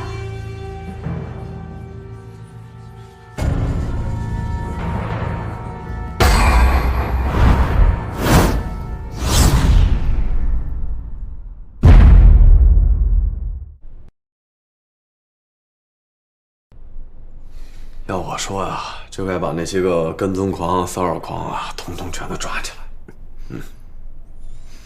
激进分子。嘿，我怎么就激了呢？打个比方啊，一个真心的追求者，每个月每天送给他爱慕对象一束玫瑰花，一方面他是想表达自己真实的爱，没有任何恶意。但另一方面，有可能这束玫瑰花给他的爱慕对象带来了痛苦，说不定他对玫瑰花过敏呢。你说这个送花的算不算犯法？这不好量刑吧？明白了吗？不明白。这涉及到过度追求行为的定罪问题，法律必须确保。跟你说了你也不懂。总之，这之间的关系非常微妙，稍微有不当的倾斜，就会导致这类法案整个崩坏。是吗？哎呦，嘿，就像这样。死者蒋佩饶今年35岁，未婚，现在独居在双联红星小区一间一居房。死者的身份已经确认，说说现场情况。啊，明白了。这个是刚才唐优他们技术科发过来的报告。法医的血液鉴定结果显示，死者死亡之前吸入了大量的乙醚，说明凶手是绑架了死者。然后死者的身上呢，大概有6处电击伤，其中包括脚腕、手腕以及大腿，呈均匀状分布。然后从伤口的电流斑、皮肤金属化以及骨珍珠等一系列的现象显示，死者生前不只是受到一次电击，所以排除了这种意外受到电击的可能性，绝对是人为导致的。那么我们推断了一下死亡的时间，初步定在今天的凌晨2点左右。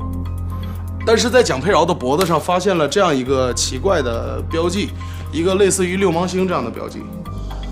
发现尸体的地方是在万延山嘉年华娱乐城地下迷宫的一个房间里。这个房间里除了尸体之外，还有死者平时追踪的这个女孩照的这些照片啊，什么都没有发现。这个屋子里连个插线板都没有，更没有什么电击设备，所以根据这些，我们推断出，这肯定不是第一案发现场。凶手非常狡猾。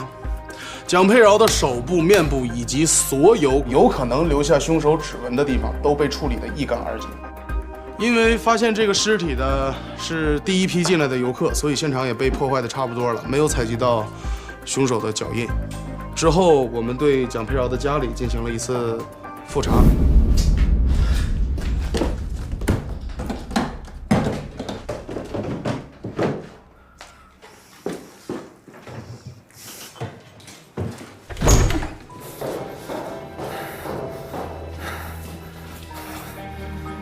怎么可能呢？怎么可能呢？啊！为什么？怎么可能呢？这里也不是蒋佩饶死亡第一现场，你冷静点。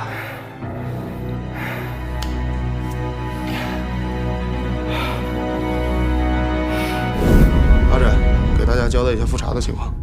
好。在蒋佩饶自己家地下室里头，我们也没有发现电击所留下的痕迹，也就是说，我们现在怀疑凶手是先潜入蒋佩饶的家里，把蒋佩饶劫走，在别处实施的电击，并且我们在蒋佩饶的家发现邢娜那本丢失的笔记本。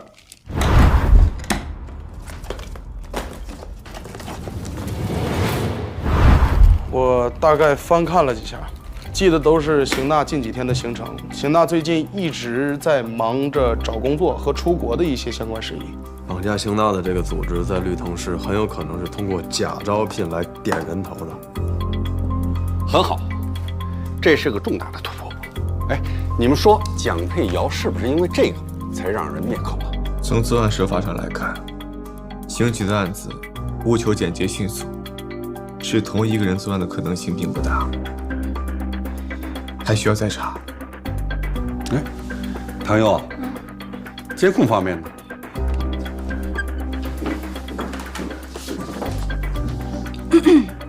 我调查了万延山嘉年华的监控系统，发现有被劫持的迹象。在凌晨4点至5点之间，监控休眠了大概1个小时。再次启动的时候，画面里只有死者一个人了。这个凶手还用摄像头拍了几张照片，这些照片在凌晨5点间开始在网络上流传，还详细配了蒋佩瑶的那些变态爱好。现在已经都传疯了，哎呦去，简直了！说重点。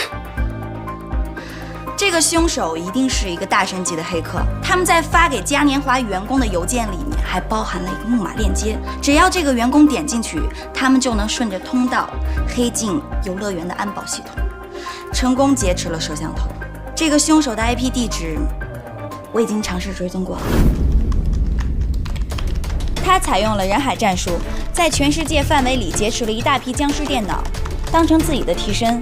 也就是说，全世界千万台电脑前的每一个人都可能是他。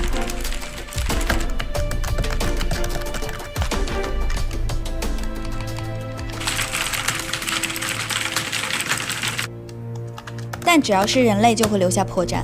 被劫持的所有的电脑攻击端都来自同一个信号发出。我找到了这个黑客的代号，叫 Miss Q， 以及它原始的地址是在冰岛维克小镇奥斯陆105街14号白色恋人游戏厅里的一个超级玛丽游戏机里。用我们老百姓说的话，你被那个Miss Q 给耍了。开会呢。好了，邢娜的失踪案虽然已经过了最佳的研究时间，但我想在座的各位都没有放弃。今天发现的邢娜的笔记本给我们指明了方向，还有邢娜招聘的这条线索，所有的疑点一定要认真的分析排查。还有他，这个死者曾经是咱们的嫌疑人，不管是巧合还是背后有什么背景，分出一组人来，认真的查下去，最起码他的死法就很蹊跷。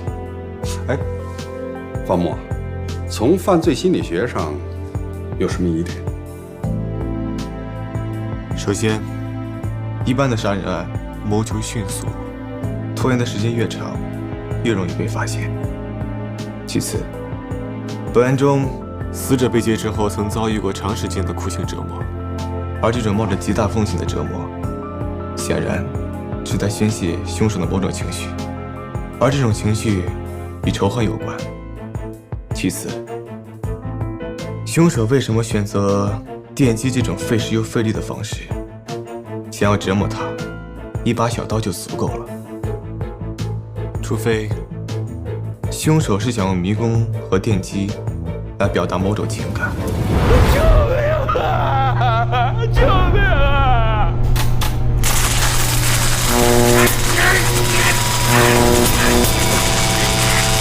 综合上面的说法，凶手的目的在于复仇，而且他对迷宫的路径非常的熟悉。现在看来，我们要把全身的触角都伸出去，抓住一个线索就一直的往下追。邢娜的案子，重点要查招聘，查地下迷宫，查黑客，还要复查现场。就算大海里捞针，我们也要一直的查下去。行了，按照布置，大家分头行动吧。开会。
吓死我！昨天我给你打电话的时候，你在哪儿？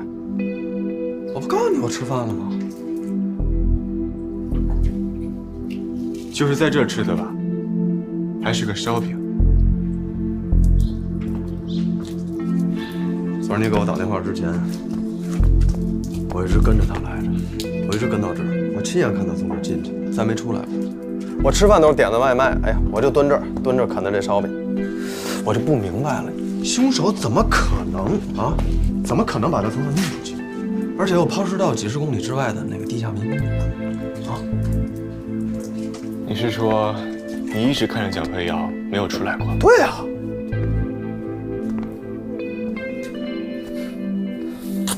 除非凶手像个幽灵一样，可以凭空进入到房间里，然后再凭空消失。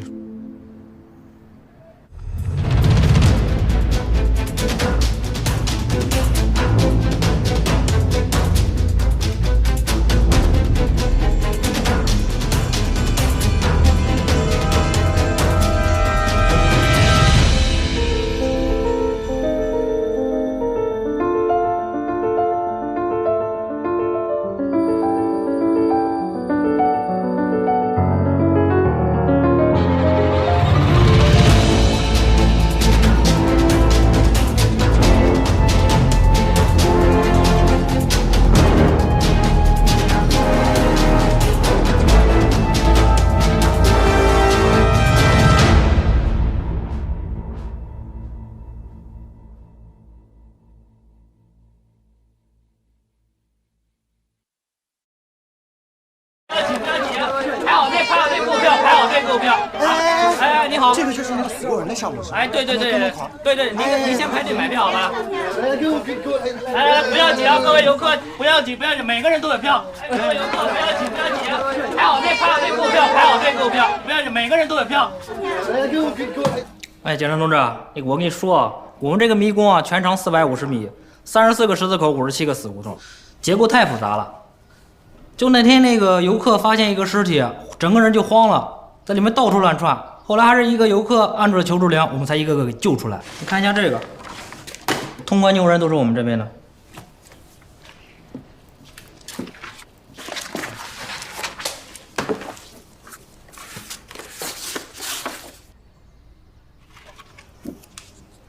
还这个，通关排行榜。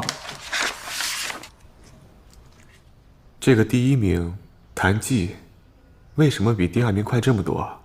那可不是啊，这个记录我估计得保持好几年。不过这小子挺有意思的，从我们开张之后就经常来，算是我们老主一个。是哪一个？那，就这个。经常来是什么意思？为了得第1名吗？创纪录之后也来，好胜心强，估计想打破自己的记录。他手上拿的是什么东西？奖品吗？啊，就这个，一个指南针。奖品应该不是随便拿的吧？有没有留下个人信息？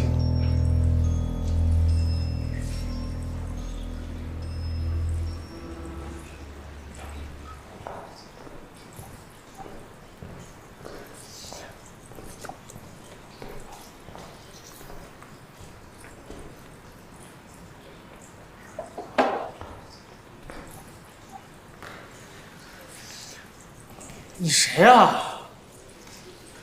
我叫方木，刑警队的，找你了解点情况。嘉年华迷宫的杀人案吧？我这么说是不是对我不利啊？我以为你会问我，你怎么知道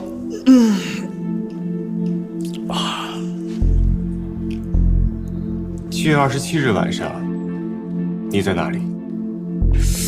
好像在网吧打游戏吧？对，打 CS， 鸿运网吧就在我家楼下。打游戏为什么不在家里？网吧键盘随便拍随便敲多爽，还能跟人组队。什么时候离开的？通宵呗，还能几点？早上6点，反正出门的时候天亮。一个人？对啊，单身狗。谁能证明你说的话是真的？妈呀，还搞这么吓人！照你这么说，我是不是找个人天天跟着我？不然哪天指不定碰到像你这样的人，把我给问住了，单独撒泡尿还能变成嫌疑人了。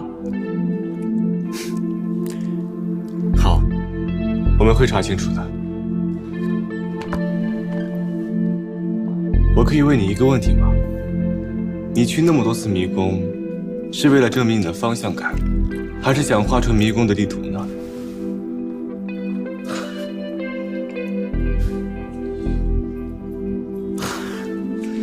我就嫌自己桌面空，拿这奖品当摆设。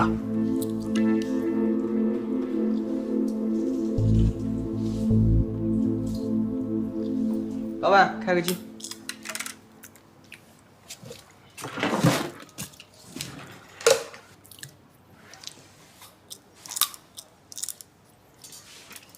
老板，想打听个人。不知道。这个你知道吗？我知道，那天他来我这上网要矿泉水，我给他拿娃哈哈，他还不喝，非要农夫山泉，还要凉的，折腾了半宿，一直到早上，就他。老板，2瓶红牛，自己拿10块，就他。这个人你怎么会印象这么深刻？时间呢7月27，因为那天咋回事？他非得要个酸奶，还要当天的。那你说我上哪给他整当天酸奶去啊？我差点没拿凳子抡他。你咋的了？来个这个来。不用了，记性不错。你走啊，哥。你过来啊。那么牛逼。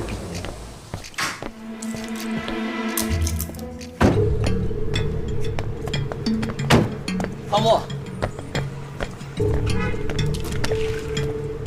我们调查了游乐园的所有工作人员，没有发现可疑人员。你说吧，你说吧。然后我们走访了蒋佩瑶的小区附近的亲友或者邻居，蒋佩瑶平时基本不与外人接触，也没有可疑人员。但是，我们调取了蒋佩瑶家附近小区巷子的摄像头，发现了这个。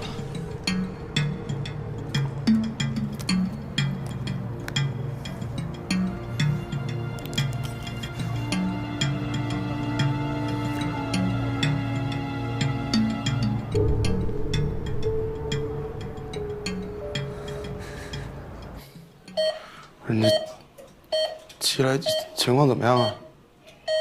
他这个呢，各项指标呢都是正常的，但是哦，就是很奇怪哦，这个人就是醒不过来呢。那叫正常啊？啊，好好的就在这躺着，你怎么不换身衣服在这躺着呢？不是你这个……行，医生，我们那个知道人正常啊，这个指标呢也知道没问题，我们就想知道他什么时候能醒过来。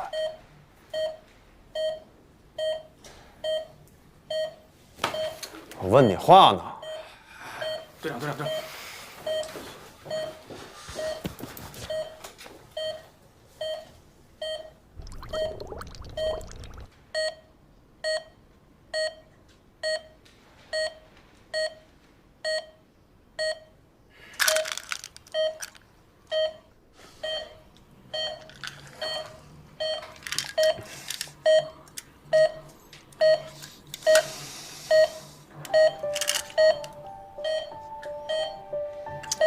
像以前，我在你手底下干活，你每天高高在上的训话，我在底下听着。现在呢，啊，风水轮流转了吧？在以前，那时候娜娜还小，你一遇到棘手的案子，那眉毛皱的就跟苦瓜一样。娜娜每次看到你这个样，让你躺下。 帮你揉眉头，他现在暂时不在，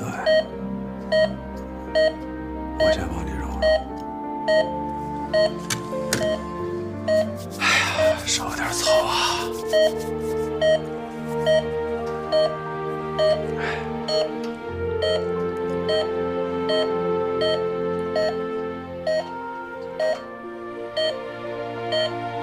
我失言了。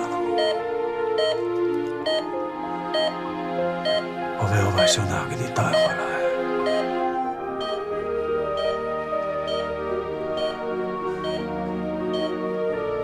情况比我想象的要复杂得多。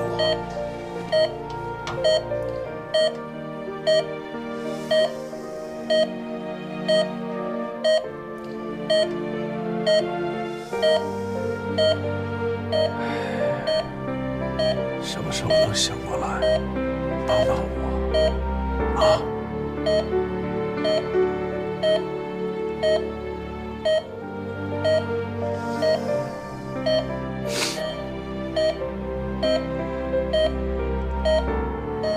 看我玩意儿，刚才给那糖里芥末味儿，你不用管我。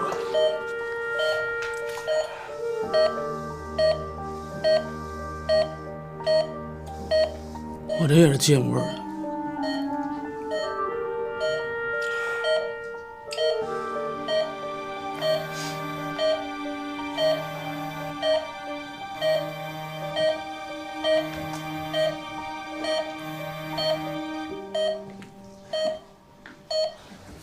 喂，啊，太尉，你在哪儿？我在医院呢。有什么事你说。周围有没有咱们的人？我出来呢，你说吧。立刻回警队，什么都不要问，什么都不要说。不是有什么话你就直接。台警官，你好，台警官，到底什么促使你杀掉蒋佩瑶的？请问你最开始跟踪蒋佩瑶的动机是什么？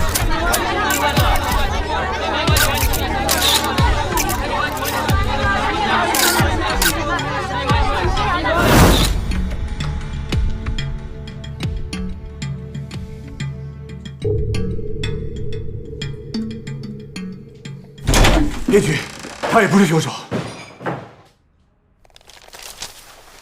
说说理由。第一，蒋佩瑶死于地下迷宫里面，复仇概念极其危险。第二，死者死亡时间是凌晨2点左右，而这个时间，他会正在睡觉呢。谁能证明？我。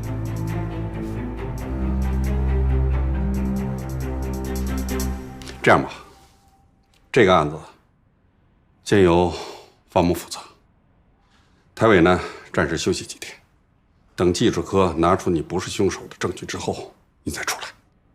就这样吧。局长，老邢还在病床上躺着，邢大也没找着，这时候你听我的指，这合适吗？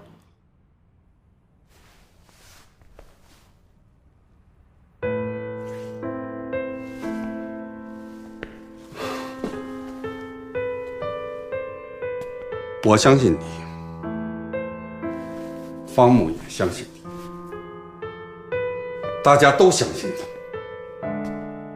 可媒体呢？公众呢？死者家属呢？他们会相信你吗？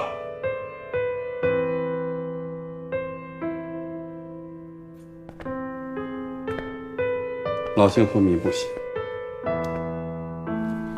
邢娜下落不明。你着急，我比你还着急。那然后呢？难道这能成为不择手段办案的理由吗？我们是警察，和犯罪分子最大的不同就是我们知道能干什么，不能干什么。我们不能一边怒斥犯罪，一边又助纣为虐。公众、媒体、死者家属，他们不需要知道真相。他们不需要知道我们在办案当中出多少汗，流多少血，他们只需要知道，万一有一天这些无辜的人，他们被冤枉，成为了犯罪嫌疑人，需要我们这些警察为他们洗脱冤屈，为他们查明真相。而我们所做的一切，就是为了证明正义永远都不会缺席。只不过，正义有时候会来得晚一点儿。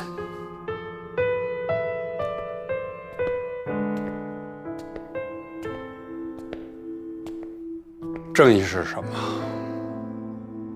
它看不见摸不着，但时间一到，你们就会感觉到正义结出的果实。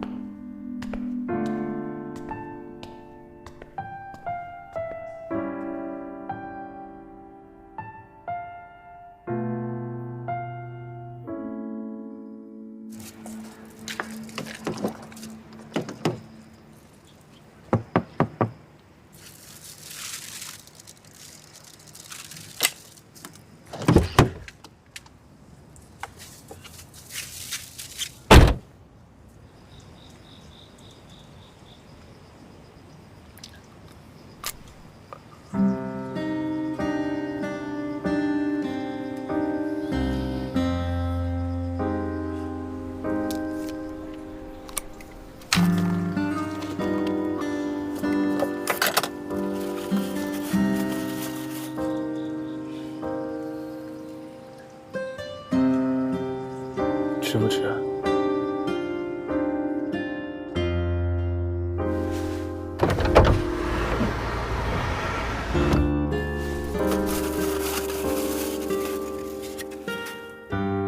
吃不吃？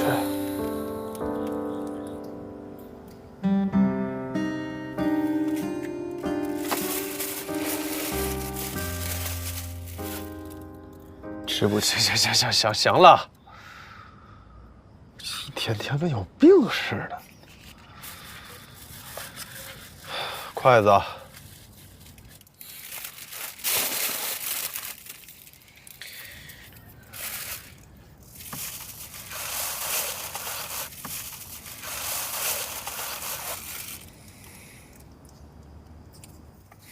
你只是从外面看到他是一个盒饭，但是没有看到他落地的结果。其实，它原本就是空的。犯罪心理呗，单纯的智商问题。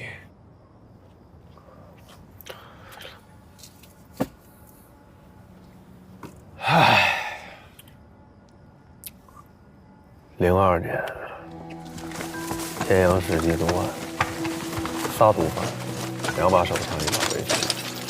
我和老邢把他们堵在院子里，当时队长还没发话，我就冲了进去。那时候年轻啊，不知道天高地厚，根本就不知道人的生命可以渺小成这样。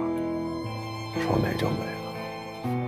那时候这满脑子里面噼里啪啦跟放炮一样，子弹就在我脑袋边嗖嗖的飞，真的偏一点就把我脑浆子干出来。当时我就想，完了，连媳妇儿还没娶着就挂了。你说我这么死了，能不能封个烈士啊？这算2等功呢，还是3等功？就在那时候，老邢突然窜了进来，把我连拖带拽的，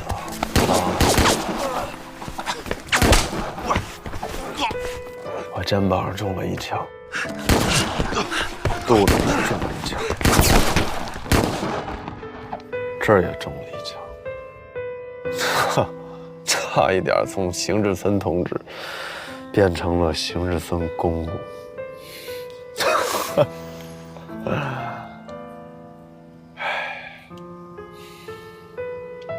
我这条命是老邢捡回来的，所以我这条命是老邢给的。邢娜是他的命，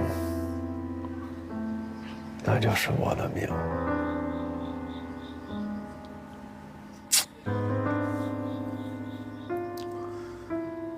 可我他妈现在连他在哪儿都不知道。你说人没了还他妈不让找了？唉，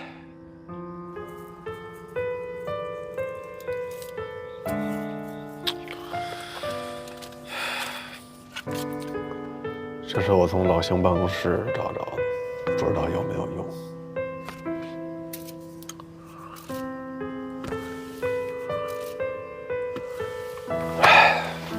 靠你了。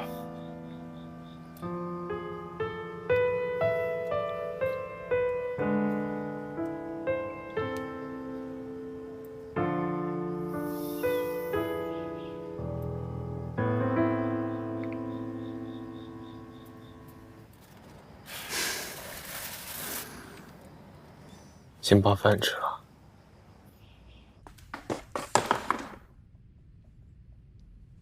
喜欢吗？嗯。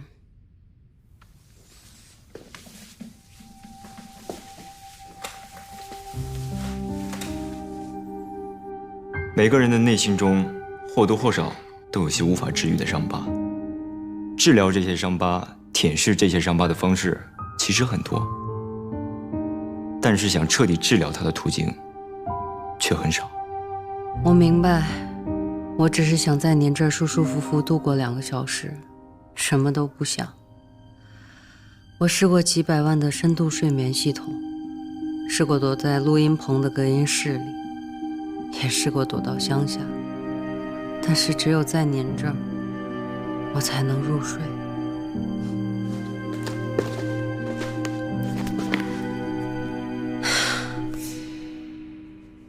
我经纪人居然还想帮我接一个卫生巾的代言。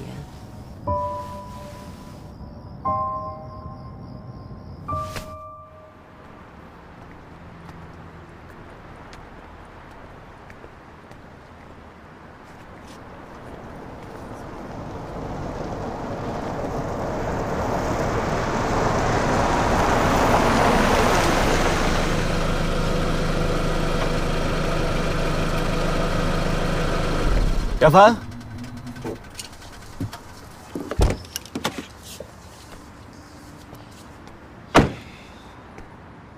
方叔叔好。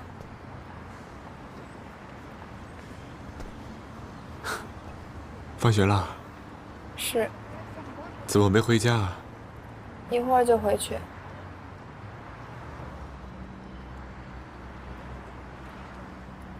我请你喝杯东西吧。不用了，我还得回去做饭呢。来吧，正好我也渴了。一会儿送你回去，保证赶在赵阿姨发火之前。来吧。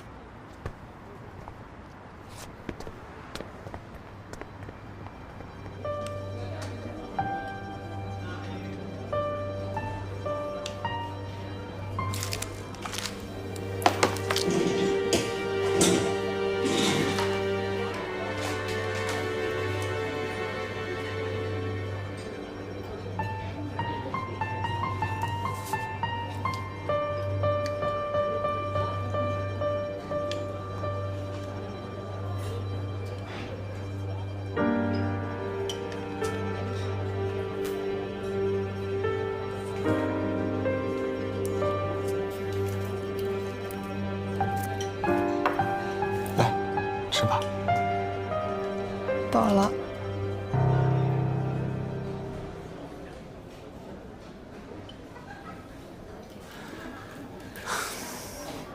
还有这么多呢，快吃吧，不用管我。饱了。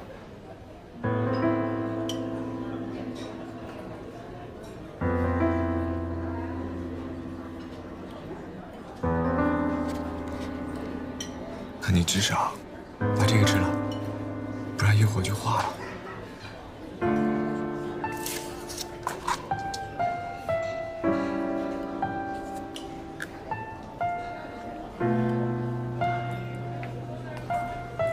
我妈以前也经常带我来吃肯德基。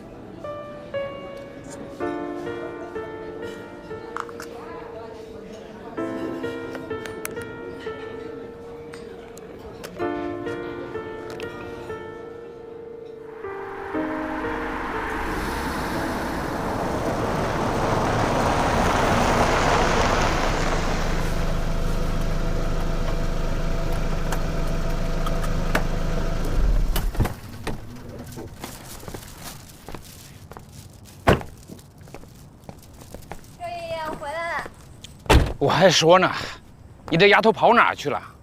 怎么蹭上方木哥哥的车了？也是偶遇。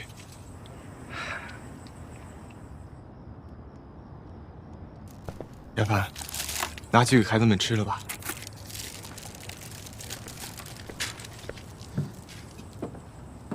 刚查完回来，路上遇见亚凡，带他吃了个肯德基。这玩意儿以后别买了啊！别把孩子的嘴吃馋了。没事，偶尔一次。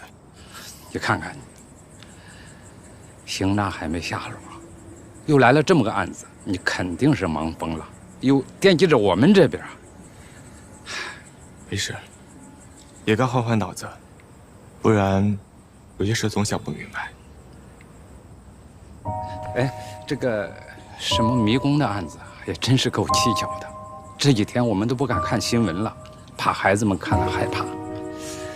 死的那个叫江培瑶。哦，江培瑶，有线索了吗？找到一个叫谭记的，不过他也不在场证明，但是我还是怀疑他。您上次跟我说的 PTSD， 他多少是符合的。谭记。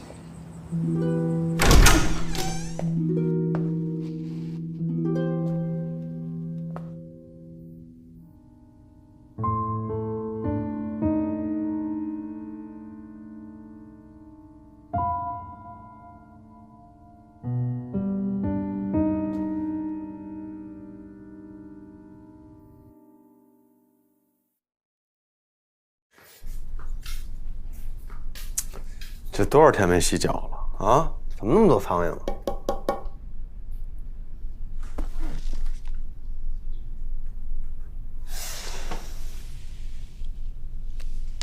典型的仪式化灭苍蝇现场。又来了，能不能帮我打苍蝇啊？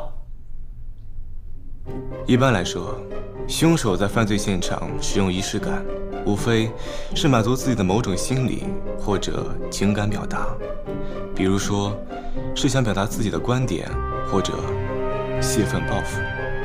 凶手认为，只有完成仪式感，才算是成功的完成杀人行为。灭苍蝇高手，你是想世界和平？我更想睡个好觉。要求不高，很简单。谢谢你又给我科普了一下。你只要去洗个澡，整个房间都世界和平了。